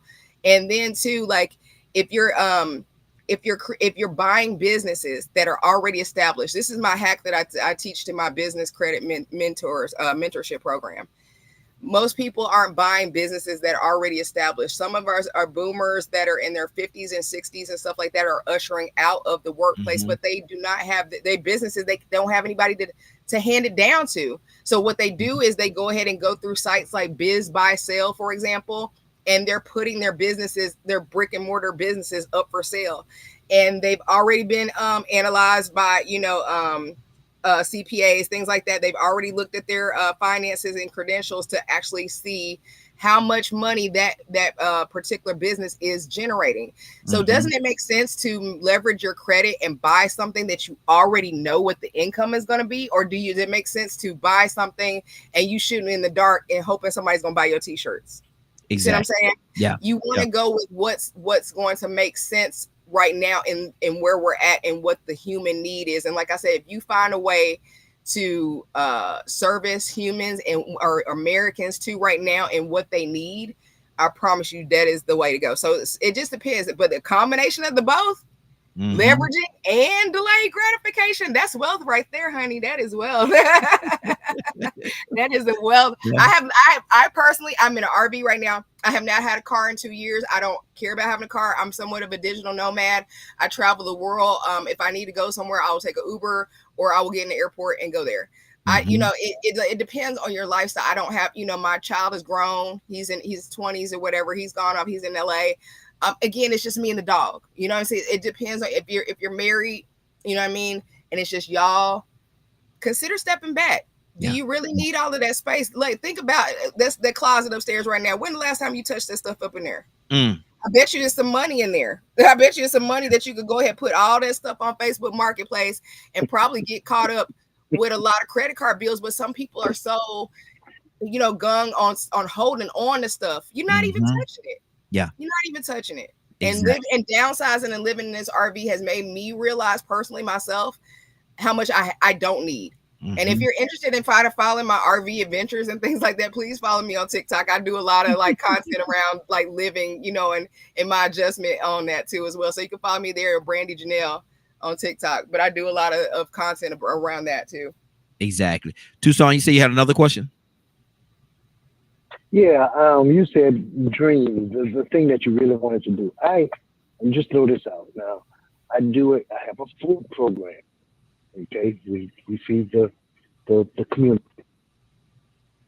but in the community, there's a closed down store. Been closed for years. We have to, when we do the food program, we have to rent a forklift.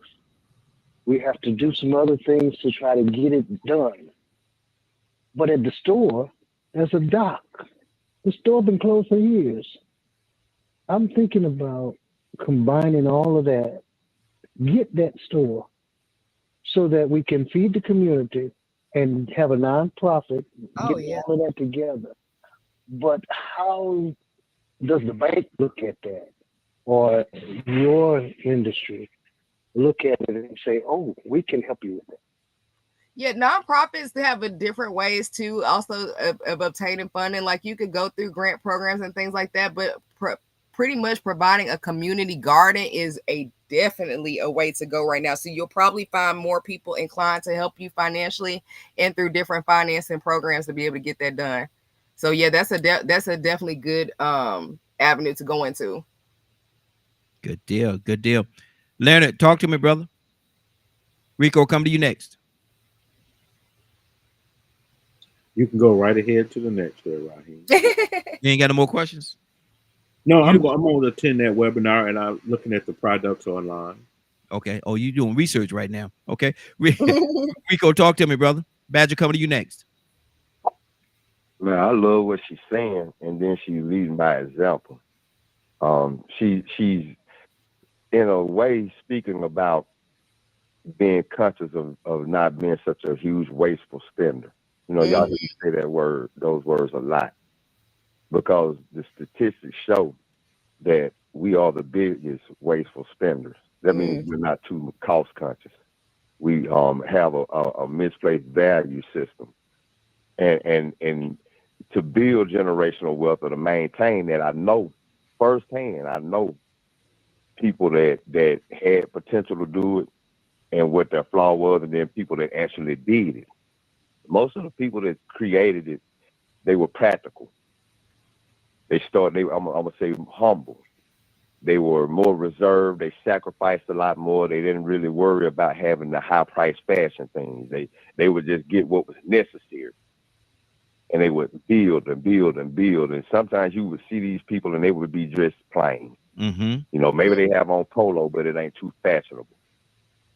But they don't look like what the view of wealth look like for most Black people anyway.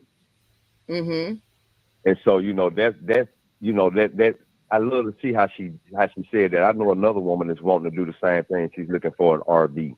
She wants to be able to travel around.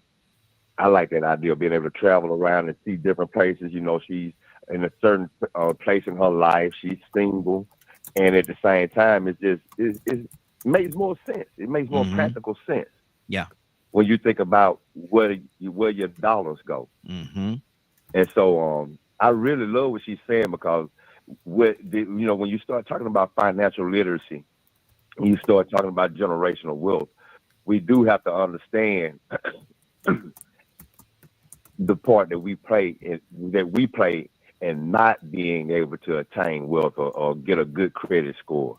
You know, what we do waste our money on. Now, we can't tell people what to spend their money on. True. Right. But at the same time, that when there's a statistic that says that you are spending this much amount of money on things that don't mean anything. Yeah. Then it needs to be addressed. You know, well, what are those things? Is this the reason why our schools and our neighborhoods don't have the funding? Is this the reason why the stores in our neighborhood don't have the same quality as the stores in other neighborhoods? There's just so many different things that apply to building generational wealth in your community and in your family. And I fear in a lot of cases with our generational wealth, if you don't have the right mindset in the things that you want to instill in your children, you'll create those that want to spend it more than those Mm-hmm. who continue to build it and make sure that they don't lose it. And I think that's where we probably need to get the education, not only on how to build it, but how to raise our children and our family members around us to help us maintain this family wealth, because this is what we built it for. Mm-hmm. Mm-hmm. Mm-hmm. Mm-hmm. Yeah. So I think too, a lot of people it's a lonely road to walk on generational wealth, because everybody's not going to want to do that. Everybody's want to, like you said, by far, yes, statistically, Black people are the biggest consumers. That's what people are, they depend on that. That's why they market everything to us, and they want us to buy designer and luxury things and stuff like that. But it all depends on what you find valuable. If you look up, most of the time, like women buying like bags and stuff like that, it don't be for other men or whatever. Look, it be like for the, other, to make other women look at and things like that. If you just really think about why people get certain things, you know what I mean? And it's like, are you doing it for yourself, or are you doing it to flash for other people? Because at the end of the day, it's all about your experiences and what you experience in life. Like Raheem said, one of his favorite places to be at the beach. Think about how many people work all year round or whatever, trying to obtain and keep all this expensive stuff, and they don't even get a chance to go to the beach because they're paying $4,000 or $5,000 more either over their head in what they went and got, because they felt like they had to fit the status quo of a big house, big old car, things like that. I haven't felt this, and I've had all of those things before too. Yes. Once you've had those things before, it's like, okay, well, I can really live on less, think about how much you consume, and you can really, like I said, find that out if you just sit there and look at everything around you and take an analysis of when the last time you touched it. Yeah. When's the last time you used it? Or when's the last time someone needed, like, you'd be like, I'm gonna keep this, somebody might need, you know what I mean? I might need it. And that stuff you probably could have put on Facebook. I bet you now somebody is sitting in their house with a way to pay all their maxed out credit cards off, because they're just sitting in stuff, hoarding things and materials, you know what I mean? And until you're happy with yourself on like living on less, then you're not going to be able to obtain those types of pinnacles of having generational wealth. But it's there. It's literally there. It's going to take, I would say 90% of it is mindset. The other 10% is just knowing where your resources is at. But a lot of it is just not mindset and initiative. Seriously. Exactly. Badger. She said something key. She said something very key. You have to be cool with living with less, because sometimes I've seen people that live with less, and the outside world would condemn them. Oh man, he doing bad, she doing bad, not knowing that these people don't have a worry in the world. Good deal. Got to keep it moving. No. Badger, talk to me. I mean, for me, it's hearing everything that's being said and stuff. That's the key. You have to be disciplined. You have to acknowledge that the American system is not for the faint of heart. It's not. So I hear everything that she's saying, and it's, you have, not only as an individual do you have to learn how to use the system. From what I'm hearing from Randy, if you want the generational wealth to continue, your kids and stuff like that also have to learn it, which means they have to make a choice to be disciplined, and hopefully they'll pass it on to their kids. That's how generational wealth gets lost, is when the education is not passed down, and the discipline and the understanding of how to maintain it is not passed down, you lose it.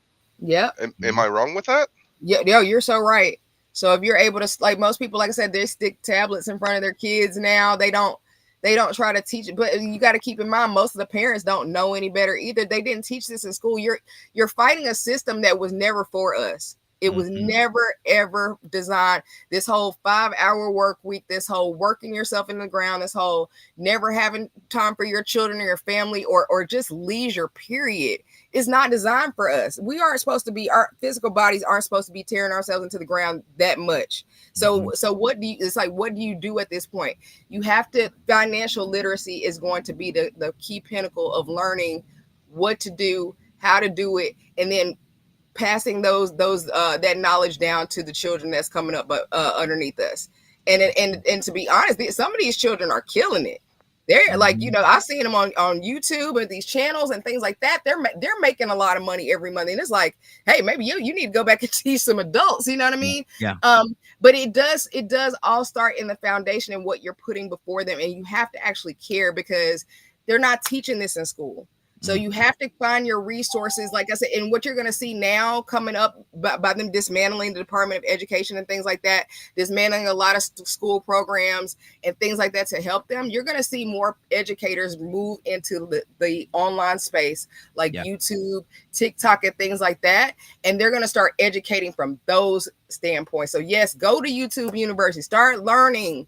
You know what I'm saying? Start implementing, use Chat GPT, start educating yourself, start asking it questions. The more questions you ask Chat GPT pertaining to financial literacy, it will start to curate itself. The AI will start to curate itself around the way that you think. And it will start to produce more and more answers and things on how you can get things done.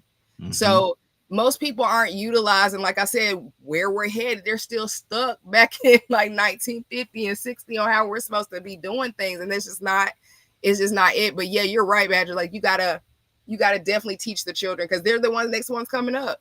And if it's going to continue, it has to be that way. So I brought up what I brought up because quite a while back on the show, I think last time I talked about this, Raheem, might have been over a year ago. I'm white skinned, but I'm also a half-blood Native American. And I was brought up always being told that I had less privilege, which a lot of people didn't even know that that's taught in poor white communities, because we're not a minority.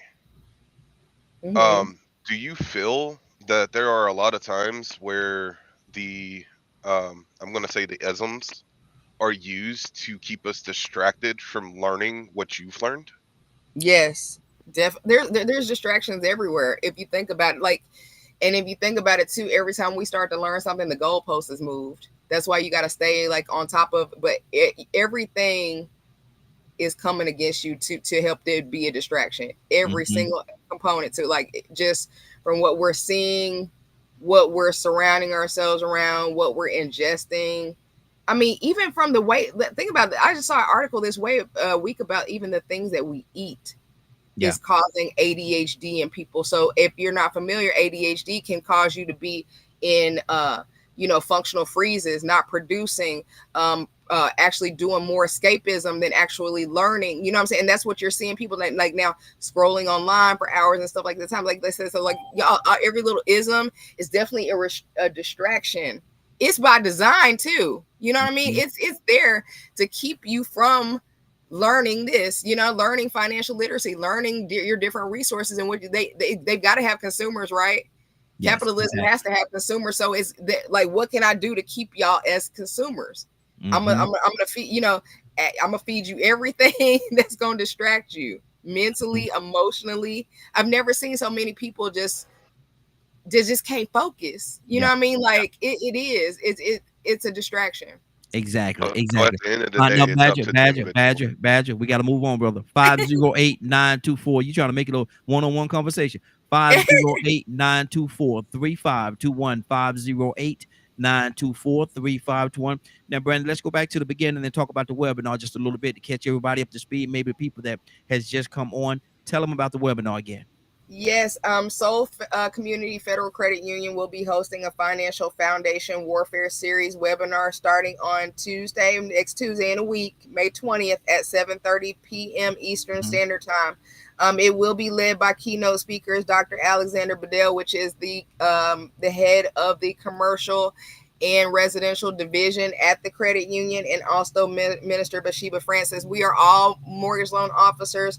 Bathsheba is an ordained minister, but we are going to be pretty much talking about financial and spiritual warfare, because that is what we are experiencing right now in this world with these world tariffs, the home values jumping up and down, interest rates, mortgage loans, and what the forecast looks like for our financial future, because it's something you definitely want to tune into, especially if you are like, hey, I don't know where we going, where we headed. You might want to tune in. You might want to tune in. Now, this is a totally black owned credit union. Yes. Yes. Tell them about that part. That make sure you. So this is a totally black owned credit union. It isn't just a bunch of mortgage loan officers that got together and say, hey, we're having a bank. The owners, the actual owners of the credit union, it is federally licensed. They do have their own financing in-house. We are currently going through a program and getting licensed we are already licensed to do mortgages in all 50 states. So if you're on the line and you're wanting to do a purchase or a refinance, please get in contact with us. You could go over to quickfastrefinance.com is the quickest way to go ahead and get an application started on a new purchase or either a refinance. But the fact that we do a lot of the funding in-house, like it's not outsourced to anyone else. Like the people that own, the black people that own the bank, they're in Africa right now. They just went over there to do some like mission work, but they're coming back like they literally have the whole thing in-house, and it has an actual physical location. It is in Austell, Georgia. It is located actually over on the building over there. I think it was the police officers are in that building, but it's 5000 Austell Powder Springs Road, Suite 309, but it's over in Austell, Georgia. And so this is a brand new, like I said, credit union, and it is all black. So that is amazing. And we are, like I said, we are on a mission to try to change what is going on in the atmosphere in the United States as far as helping people build generational wealth and using real estate to do that, to leverage it. Absolutely. Absolutely. Toya with a T. Good morning, young lady. How you doing this morning? Good morning. How y'all doing? Hey, doing good. We just gave you an earful, Toya. What did you just hear? Something that we should have did a long time ago. Black-owned credit union. But it's here now. Here now. So how does that make you feel? Okay, it's here now. Absolutely. I've been talking about stuff like that since COVID. They've been putting out information on how we can do that and stuff like COVID. And every time we get together, we're going to get together and do something, and we don't get together and do it. So it's great. Finally, someone decided to do what's necessary. Good job. It takes more than one. It takes resources, just like them.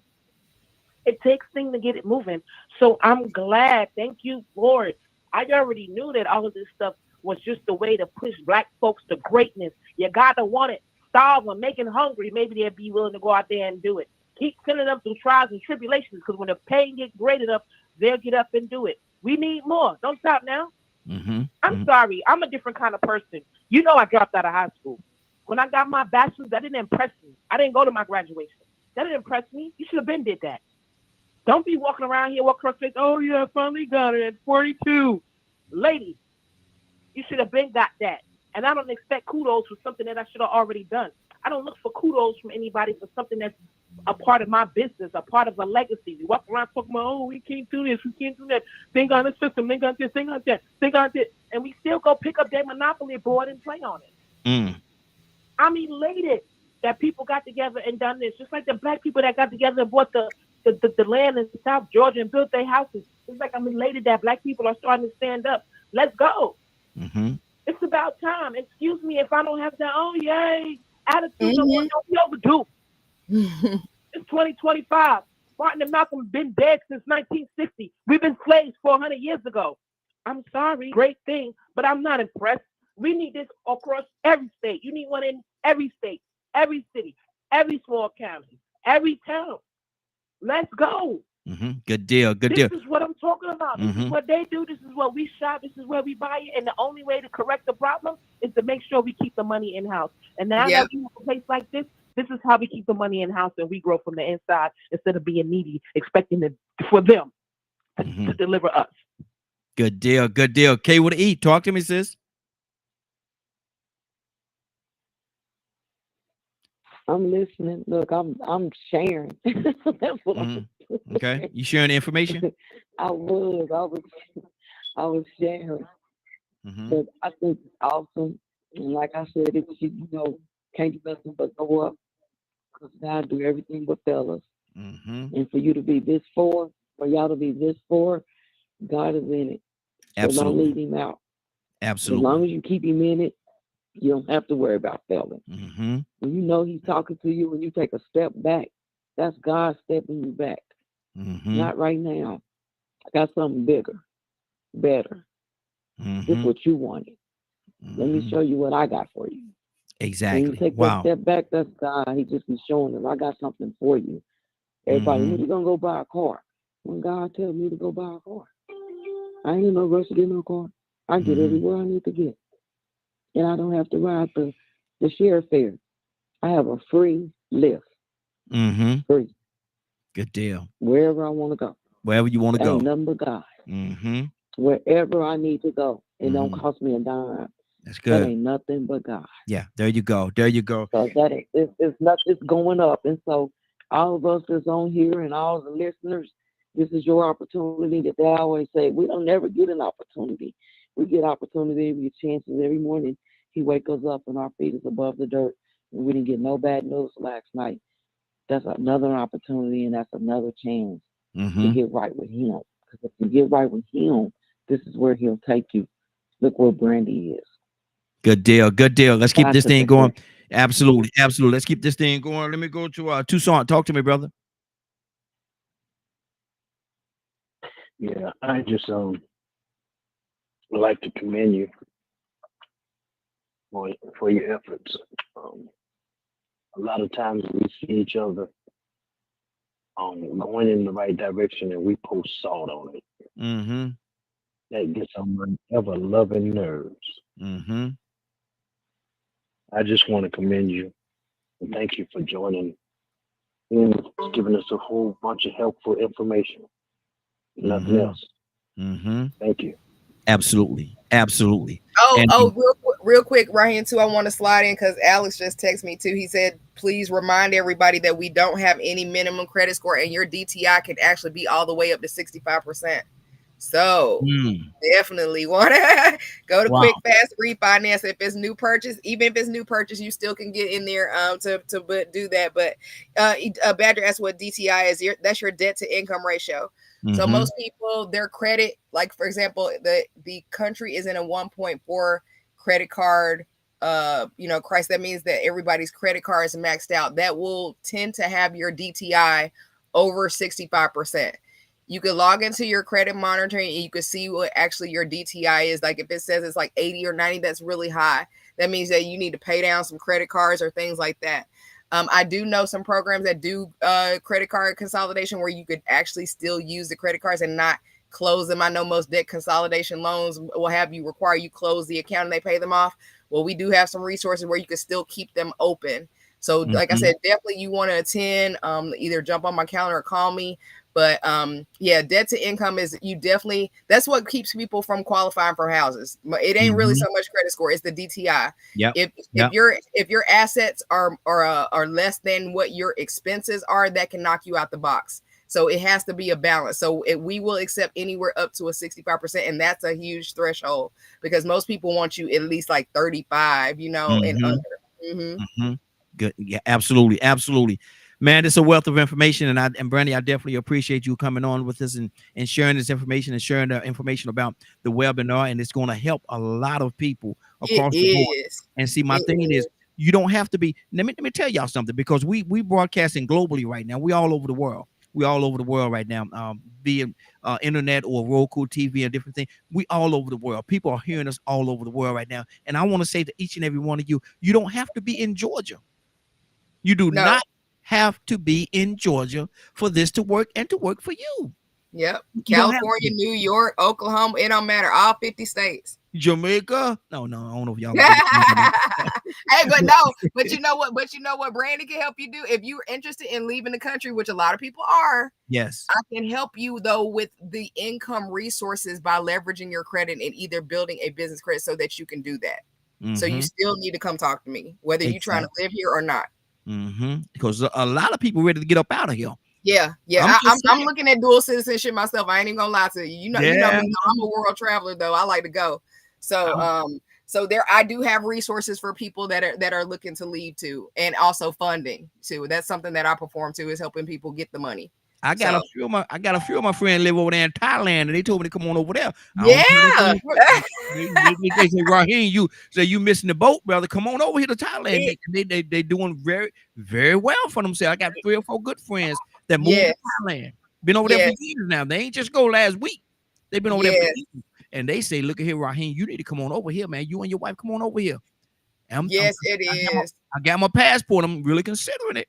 But Becky said being autistic makes it a little bit different in the chat. Yeah, you'll be surprised at how much health resources that they have outside the country. It's the America that's messed up. It's America where you can't tap into the health system to get help. Most people that left the country and they're living somewhere, most of their ailments left them. You'd be surprised how many people you talk to and they be like, oh, I had, eczema and I had this or whatever. And now that I'm getting sunlight in this every day, it's gone away. Like I'm talking about stuff that they've been battling with for decades. It's just gone now. You just don't know how much stress and pressure that America puts us under to have us underneath these ailments. and what are they putting in your food? That part too. And you're living a healthier life. You're walking around, you're getting more exercise. So naturally people are having better lifestyles by leaving the country. Exactly. Like I said, but you can still create that same heaven on earth in America. Like I said, it's about your mindset, because like what I'm paying right now, my RV is still about the same that I would be paying out of the country. You know what I'm saying? It's just a little bit over $1,000. You can get rent for some places as little as $300 or $500 in Thailand and in different places. So again, it's just about what you want to do. But if you are looking for the resources, funding, how can I have an income over there? You need to talk to me. And a lot of time, I'm gonna tell y'all something. We got to go to Annie from Mississippi because she got a question as well. But I'm gonna tell y'all something. They told me, now they say they live over there in Thailand. They say, Raheem, what you paying for your light bill, you can live like a king over here.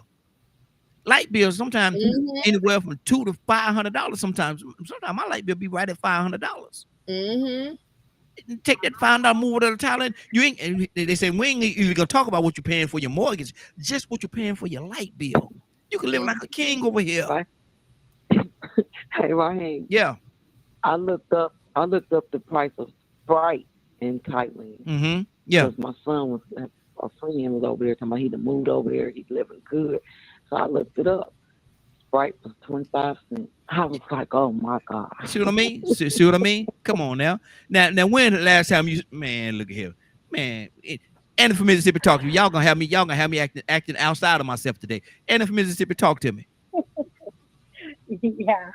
I want to ask her, where we talked about wealth, not wealth, we talked about credit repair. Let's talk about how young people who plan on buying a home in the near future, how they can build their credit up. And I ask because I have a 20-year-old granddaughter and a 21-year-old granddaughter. And they definitely want to buy their own home by the time they reach 25. So one of my questions to you is, what are the things that they can do to build that credit? Now, I've been told that you can get a gas card and keep it for a moment, and that will make your credit go up real high. So can you talk about that for a little while, Randy? Yeah, absolutely. It actually too can start with the parents. If you have good credit, you can add them as an authorized user very early on. I do have a chart. I think some of them, I think it depends on the company, like American Express or whatever.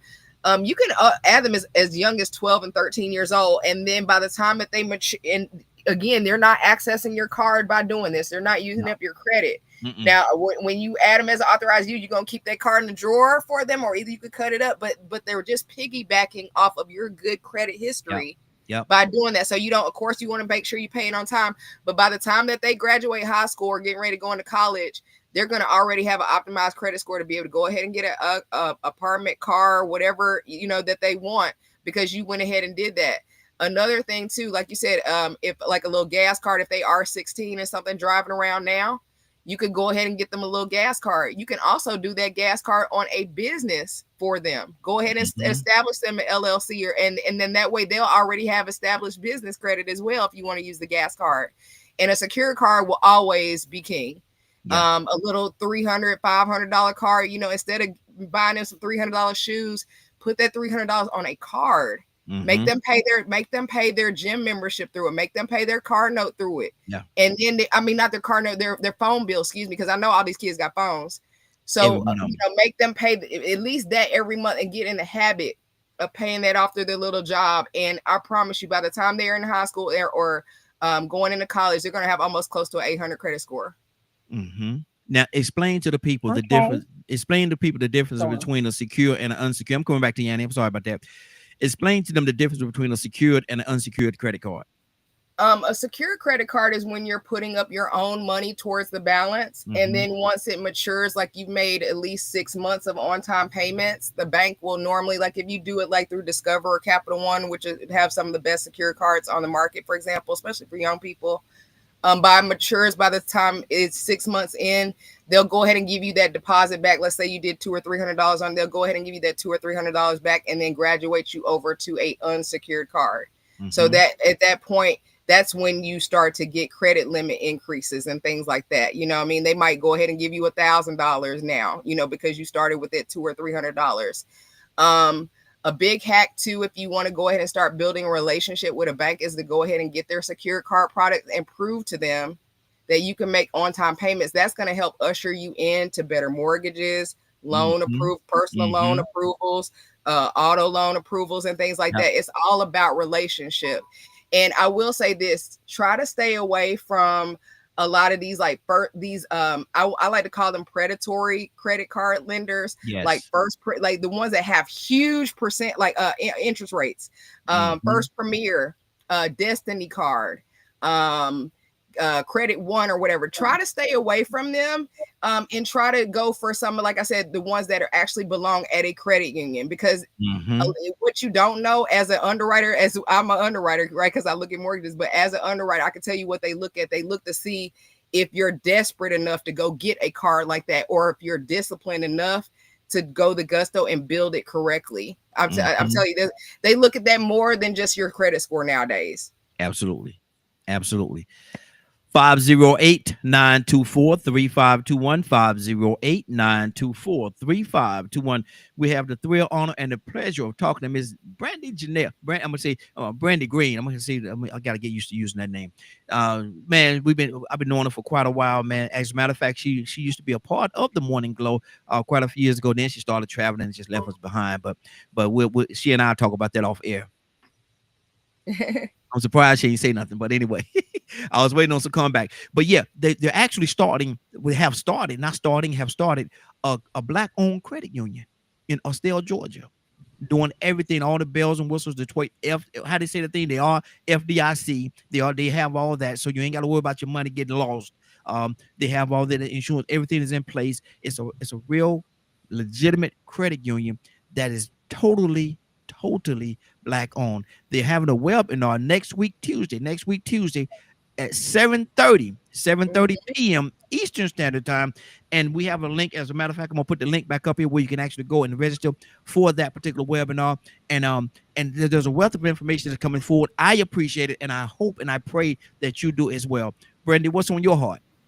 I'm just really excited. You know, this will get me going. It's like my meme says. So I just love teaching people, and I love helping people to understand, because again, a lot of people just don't know the resources that are before them. So I love to be able to educate people about the resources, the loopholes, what wealthy and affluent people do, as far as just strategies and things like that I could take back to our community.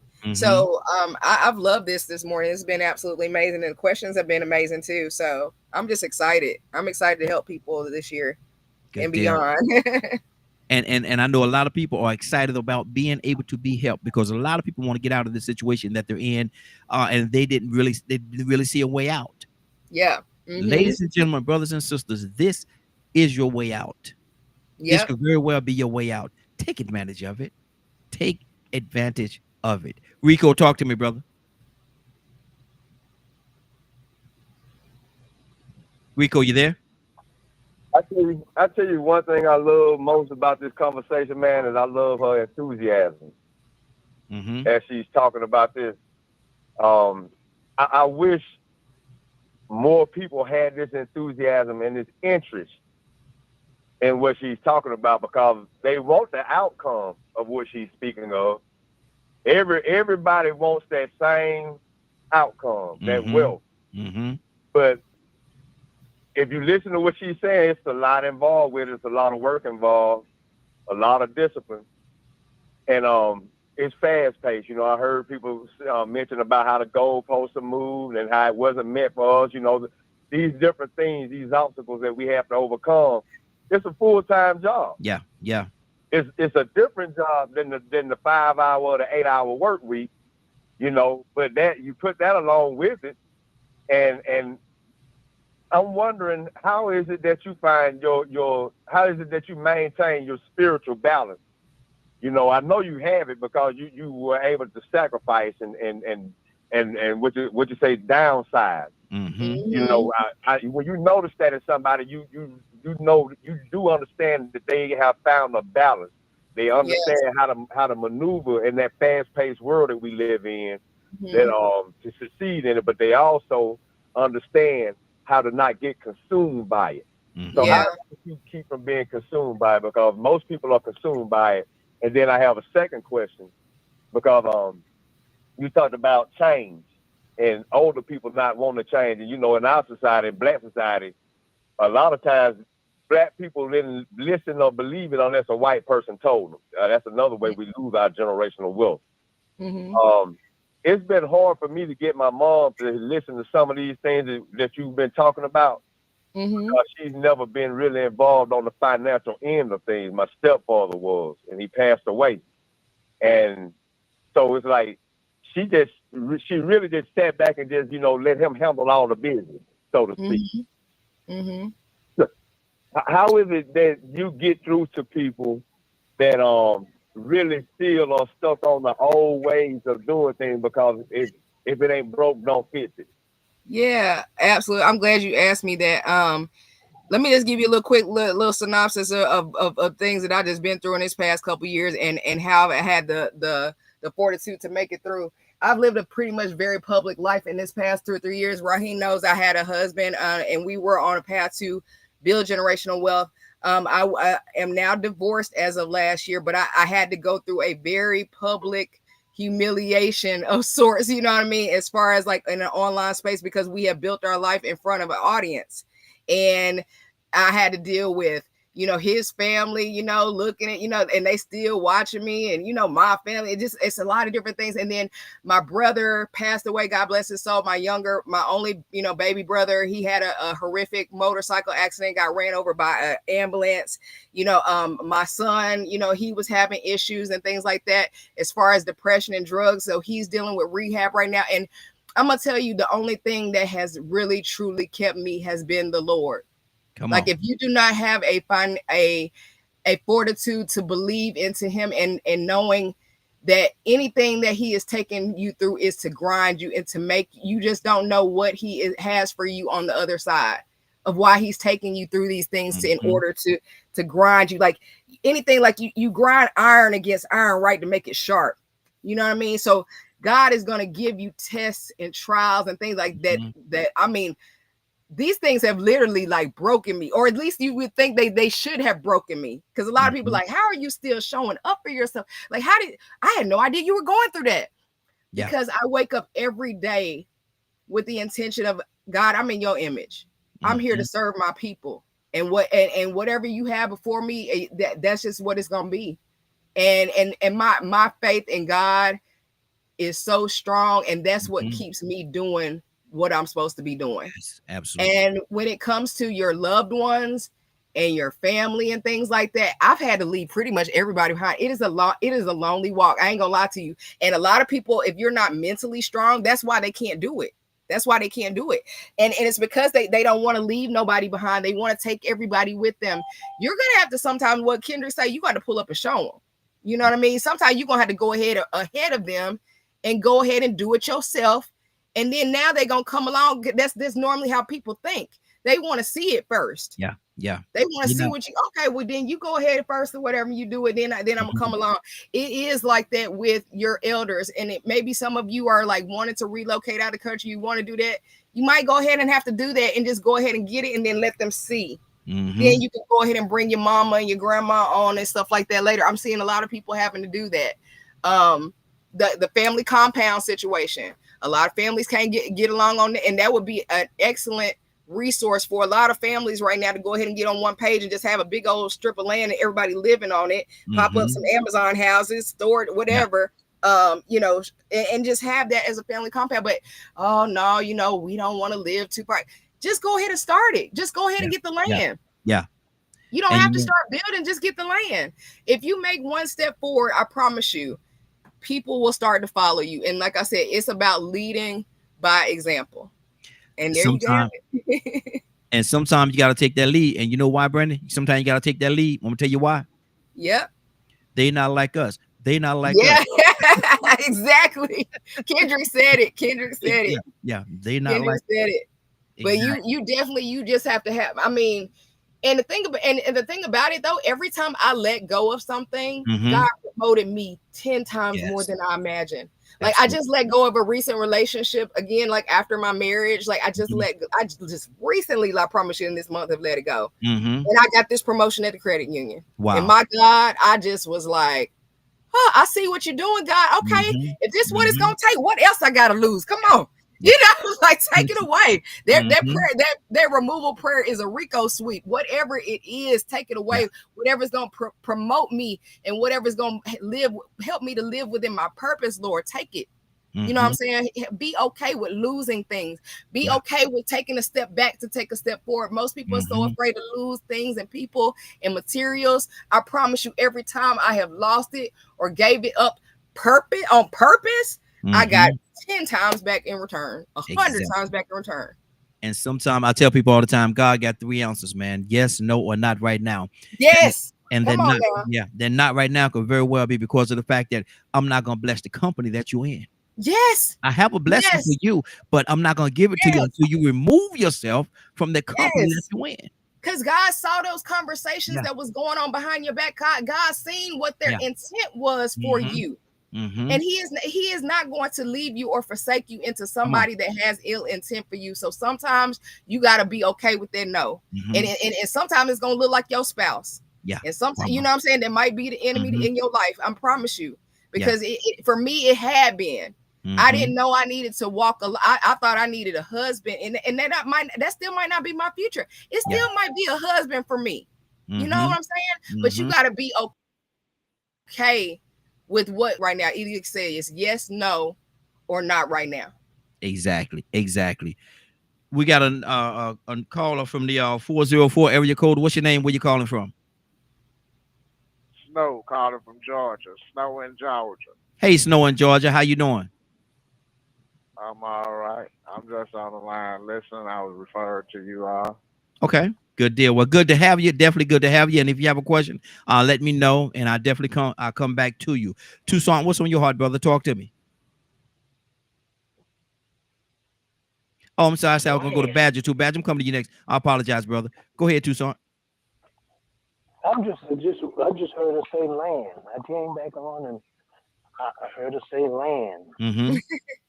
For the family. Yes, sir. Not just you, but for the family. And what do you tell me a little bit about that? Because what we think about is a lot. I'm thinking more about acres and acres. Yes. So, what's your thoughts on that? You say you think about okra. Yeah. I think about it too. You know, you can plant okra. You can plant okra since you see that in. You sound like me. I'm exactly. Yeah. I'm a country girl. I think, you know, my roots is my parents from Mississippi, so I'm always, you know, been interested in farm life, you know, homes and things like that. But if you're really interested in that, a good resource is to go to realtor.com and go ahead and filter your settings down to land and either farms with houses on them, because you can go ahead and get a lot of financing to go ahead and start a family compound. And you can also think in this aspect too, if you buy the acres, it doesn't necessarily have to be a construction home. It could be a modular home. It could be a tiny home. It could be an Amazon, you see what I'm saying? An Amazon pop-up home. Anything that you can do, or RVs, you know what I'm saying? You can start the RV part. Anything can still be in the implications of a family compound. And there's so many ways to skin it, as far as like the different types of property that you set up, the different type of funding that is available for those different things. Because like I said, people are making houses out of sheds now. Yeah. People are making houses out of what do you call them? Those containers or whatever, those container homes. Also commercial buildings that I see in their turn. You got to just think about, you just got to think bigger. You know what I mean? Think about beyond the traditional way that we've been doing things. A lot of people are turning a lot of different ways into housing, and it's not expensive to start. Sometimes you can get a lot of this land cheap, land banks, things like that. You could go in with other investors too as well, on different returns if you're trying to do a business. But I have always been interested in the family compound structure because yes, you can have a garden, community garden. Everybody could grow. Everybody can have resources. You can provide those resources to the community. That's an income source. If you got eggs and milk and, you know what I'm saying? We say okra, tomatoes, you can sell that to the farmer's market. You know, there's a community out here, I think it's the Farmers of Florida, but they have a whole website and they just sell boxes of produce. And a lot of people want that right now because they can't get, produce that don't age past 2 days in the store right now. You know what I mean? The tomatoes go bad immediately when you buy them because they got so much stuff on them. So, and we're gonna talk about, we're gonna talk. Well, I got Granddad to do it tomorrow, so we're gonna do a rebroadcast tomorrow. So everybody, we'll do a rebroadcast tomorrow. But I want to talk about Thursday about why, and it's a crazy question, but why isn't there any flies on the vegetable, fruit and vegetables inside the grocery stores? There's a reason behind that now. Yeah. There's a reason. And then why is it? I don't know about y'all, but I buy fruits and vegetables. Why are they not lasting like they used to? I mean, if you don't cook it up in 2 days, it's done for. Yep. What are they putting on that food? You gonna go to coach. I'm gonna tell you something. You got fruit and vegetables outside, regular fruit and vegetables out. You go a garden. You ain't gonna be able to keep them flies and stuff away from him. Now, but you got it in the grocery store, and you go in the grocery store, you go up and down the aisle, man, the fruit and vegetable aisle, man, and you pick what you want. You ain't a fly in sight. They can get inside the store like you can get inside. Nothing, no insects crawling on it no more. I mean, it's just changed. There's no seeds in the watermelon no more. It's I'm telling you. And see, that's the thing that people don't take time to look at. They go in there, it's convenient. They go in the stores. Oh, it's so nice and clean. It's so pretty. And they look at the fruit and vegetable, man. They're looking so nice. They don't spray the little water on it. Got the little misty machine coming out and make it make it look sultry. Man, listen, it's supposed to be some flies on that stuff, man. It's supposed to be some flies on it. But anyway, Badger talked to me. She said something earlier that sparked a big fire in me. Her obedience to Yahweh. Yeah, that's a huge part of it.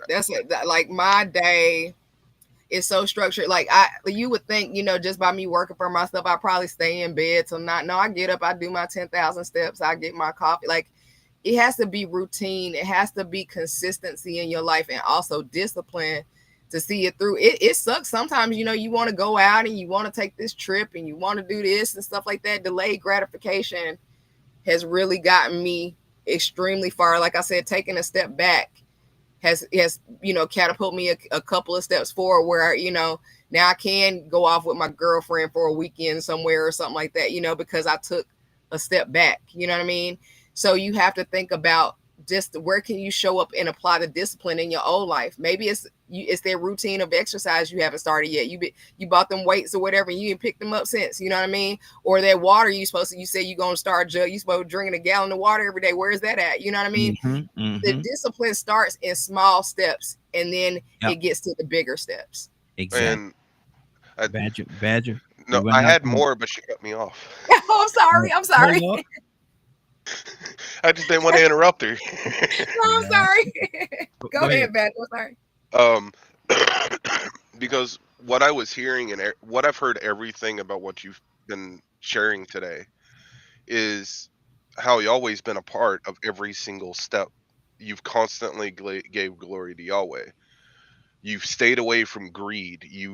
And all of those types of things, which is something that you don't really hear in our American society. Mm-hmm. And I thank you so much for being a servant, for being a vessel, and acknowledging the glory of God. Yes, absolutely.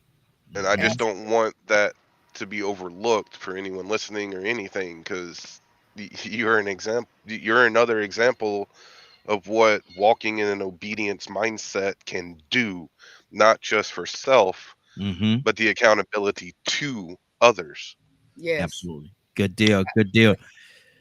Brandon, you want to comment on that before I go? I want to see whether Yeah.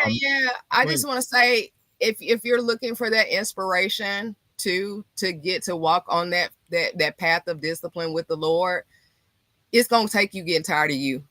It's gonna Mm-hmm. honestly take you accountability of getting tired of you. You can't be a woman, and I see a lot of women, and I speak from a woman standpoint, want to blame for her for all the failures, all the men that, hey, but you chose them, girl, you probably saw Mm-hmm. some red flag, you know what I'm saying? Like, you have to take accountability over the decisions and the choices that you made in your life. And then one day you're gonna wake up and be like, you know what, I'm getting tired of myself.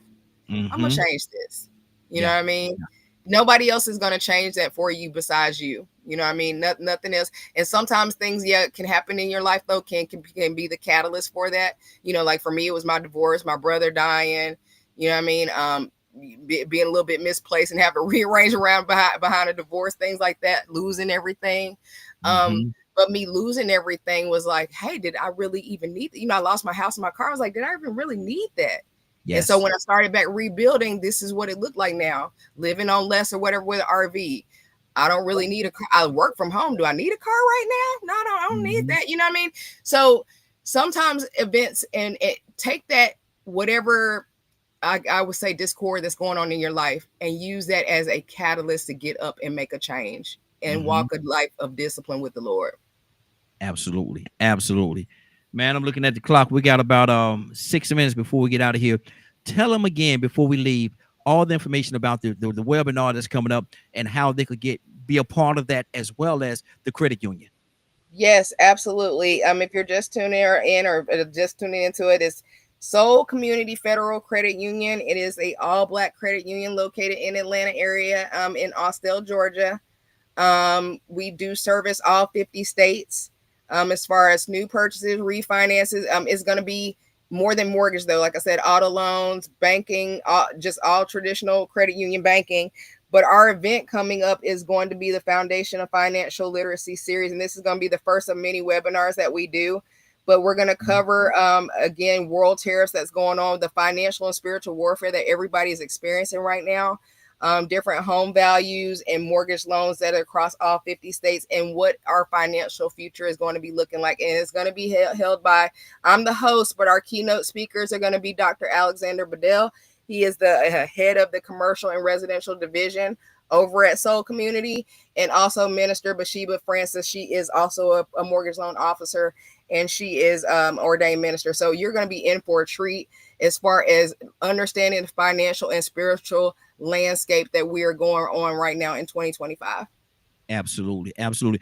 Let me go to our Man Show. Man Show, do you have any questions and or comment?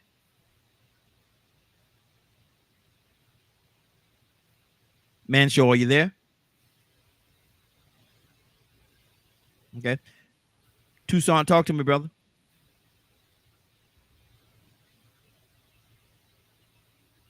No, I just want to thank her again. I mean, it's been said it's time, Mm-hmm. and if we don't do it for ourselves, definitely no, there ain't nobody else gonna do it. Absolutely. We stop waiting on other folks, waiting to see what they're gonna do, to see how we gonna turn out. The devil is a lie. Come on. So Exactly. again, thank you. Good deal. Anybody have anything real quickly, 1 minute max, that they want to say before we get out of here? Anybody? I love what she said about the community being grounded. You know, I go back and I mentioned that Amish model a lot, and that's sort of where it goes along with how they produce more than they consume. And Mm-hmm. it's just a breath of fresh air to hear Black people speak about that. And the reason why I asked that question about her maintaining her spiritual balance is because when I first called in, I was being overwhelmed because, like I said, this is a fast-paced thing, trying to maintain moving with that shifting goalpost, but at the same time staying grounded enough to not get so lost and consumed in it to where you get ADHD or you're getting stressed out. You lose your weight and you have to start downsizing or pulling back. So I asked that question because I started feeling overwhelmed. Because that really is what it is. You know, older people, it's overwhelming to them, especially if they've never been involved in it. Seeing the new way that it operates, it would be overwhelming. They'd rather not be bothered. So I asked that question about her maintaining that spiritual balance because I needed to hear that side of it. It was I ain't gonna even say it was frustrating, but when I first called in, I was like, "Ooh, this is a lot for this early in the morning." And that's really what you have to keep in mind the entire time that you're trying to maintain in this system that we're surviving in. It's a lot to take in. Yeah. And you have to then obedient. Badger asked some great questions. Everybody asked great questions, man. I appreciate her for coming on. The answer she gave was things that people needed to hear, and man, congratulations on doing what you're doing. I support it wholeheartedly. Absolutely. Thank you. Absolutely. Anybody else, real quickly? 1 minute. Brandy, the floor is yours. Sis. Anything in your closing? Just I appreciate all the questions. They were really excellent questions today, and I really appreciate the floor, Raheem, too, as well as usual, giving me a spot today to be able to speak to everybody, because I felt like it was very important for me to come to this platform, especially we're talking about spiritual warfare, and how that ties in with your finances, and like I said, what the resources. I just see a lot of people that need help. You know what I'm saying? And so, what can we do to help people? So I really appreciate the platform and the floor, and to be able to the opportunity to be able to show up this morning. Good deal, and always a pleasure having you. Now don't be no stranger. Now we can keep it. Yeah, you can still hit me with the link. I'll come on with the topics now. You know, it don't have to always be financial mortgage. I'm gonna talk to y'all. You know, so yeah, definitely. I'll still jump on in the morning with you for sure. Now, because you've been family for a long time, so and I might be moving back to Atlanta. You know, we don't know yet. I mean, I'm down here by this water in Clearwater, so it's hard. It's hard. Like I said, I will be leaving the water. So now, how close are you close to Tampa? How close are you to Tampa? Yeah, I live in Clearwater Beach. That's why I said I'm living my dreams right now. I'm at RV near the Clearwater Beach. It's just me and my dog, and yeah, I'm living the life. So that's why I said it might be hard. What I might do is fly to Atlanta a lot. There you go.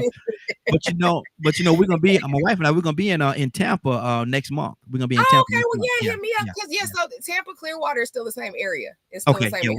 We're going on that cruise, so we're gonna leave out of Tampa. We coming in that Friday. Gonna stay all day Friday. Going on the cruise on Saturday, and we're gonna be out 5 days. Then we're gonna come back that Thursday and stay 2 more days in Tampa. Let's do dinner or something. Yeah, absolutely. Let's make it happen. Make it happen. And now I'm about to do the pledge. Anybody that's gonna say the pledge with me, y'all say the pledge. Follow behind me, and let's do this together. Oh, here we go. I will take this day. I will take this day and be the best that I can be. And be the best that I can be. Do the best that I can. Do the best that I can.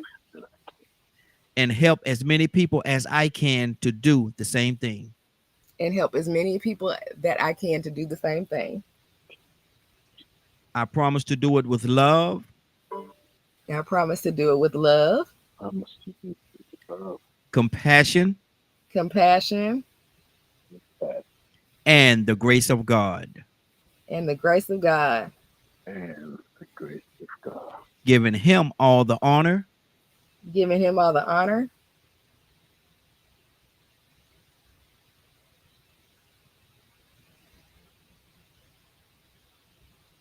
We have some technical difficulties doing the pledge. Praise. And all of the glory. and all of the glory. All of the glory. In the name of my Lord and Savior, Jesus Christ. In the Lord of my name and Savior, Jesus Christ. Amen, amen, Amen. and amen. Amen. Rico, you still with us? Oh, Rico done hung up, so I got to get Toussaint double duty today. I was trying to get Lord have mercy. What's going on at 3 o'clock today, Toussaint? Man, the show gonna be on. If you missed anything, any part of it, either you can either hear or see it in its entirety. Yes, sir. At 3 p.m. Eastern Standard Time. If you log in to EKMMediaGroup.com. There you go. There you go. You can hear it again. You can hear it again. In its entirety. In its entirety. Good deal. You did good.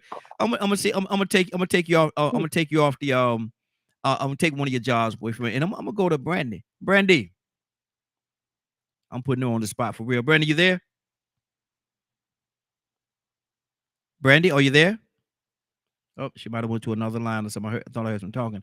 I was gonna try to get her to do it to something, but it's on you, brother. Pray us out. Wait a minute. Oh, I'm here. I'm closing out. I'm sorry. Okay. Hey, go ahead. Brandy, pray us out, sis. Okay, hold on 1 second. Okay. Okay, hold on one. No, go ahead. You can go ahead and do it. I'm sorry. No. Pray us out, sis. It ain't gotta be no scrap. Okay. Just pray us out. Okay. Thank you, Lord, for our opportunity to be able to show up for our brotherhood and our sisterhood this morning. And thank you, Lord, for being able to bestow some knowledge and wisdom upon the community, Lord, this morning. And just help us to fortify us and to lead us and to keep us disciplined, Lord, and to keep us consistent and to keep us on the right path of what we need to be doing, Lord, as we navigate this new terrain and where we're headed, and financially and spiritually, Lord. And we just thank you for that opportunity to show up today, Lord, and be able to get your word out, to help people understand your goodness and everything that you have before them. In Jesus' name we pray. Amen. Amen. All right. I'm gonna go ahead and leave out of here, but thank you so much. Hey, thank you, sis. I appreciate you. I'm gonna be calling you later, though. I'm gonna be calling you in a little bit. Okay. All right. Good deal. All right. Bye. All right. I want to thank everybody for joining us. And more than that, I want to thank you for allowing DKM Media Group and Associates and the Morning Glow for being a part of your day. It is now, 10:06. You're about to exit the Morning Glow. But before you go, I want you to do me two favors, if you will. One, I want you to continue to pray for us, because we are certainly praying for each and every one of you. Number two, why this is real simple. I want you to go out there, find somebody, and give them a hug, because you never know. It could be the only hug that they get, or it could very well be their last. Love you, and ain't nothing you could do about it. Have a great day and a better tomorrow. We shine some light to you from the Morning Glow. Take it out there into this wicked and cruel world that we live in, and let your light so shine. Get an opportunity, give somebody some love. You just might find some love in return. Won't that be a beautiful thing? Have a great day. Take care of each other, and please be blessed. Give somebody some love and truth. They would appreciate it, and I'm sure that you will as well. Have a great day. Talk to you Thursday morning, if God says the same. Have a great day, y'all. Love you. Be blessed.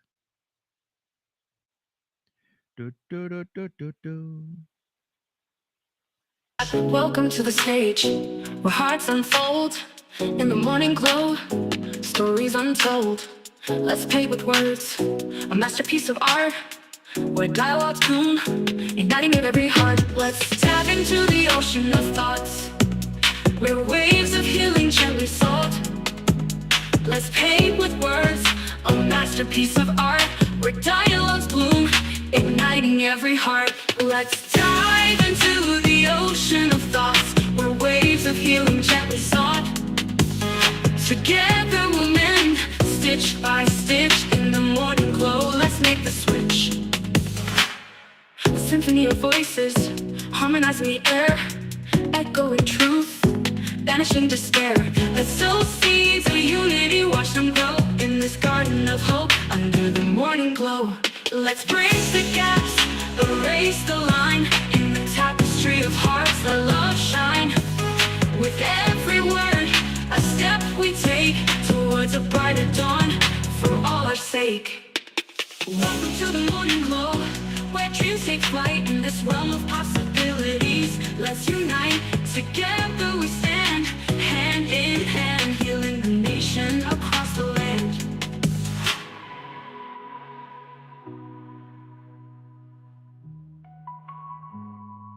Let's dive into the ocean of thoughts, where waves of healing gently sought. Together we'll mend, stitch by stitch, in the morning glow. Let's make the switch. Let's dive into the ocean of thoughts, where waves of healing gently sought. Together we'll mend, stitch by stitch, in the morning glow. Let's make the switch. Let's symphony of voices harmonizing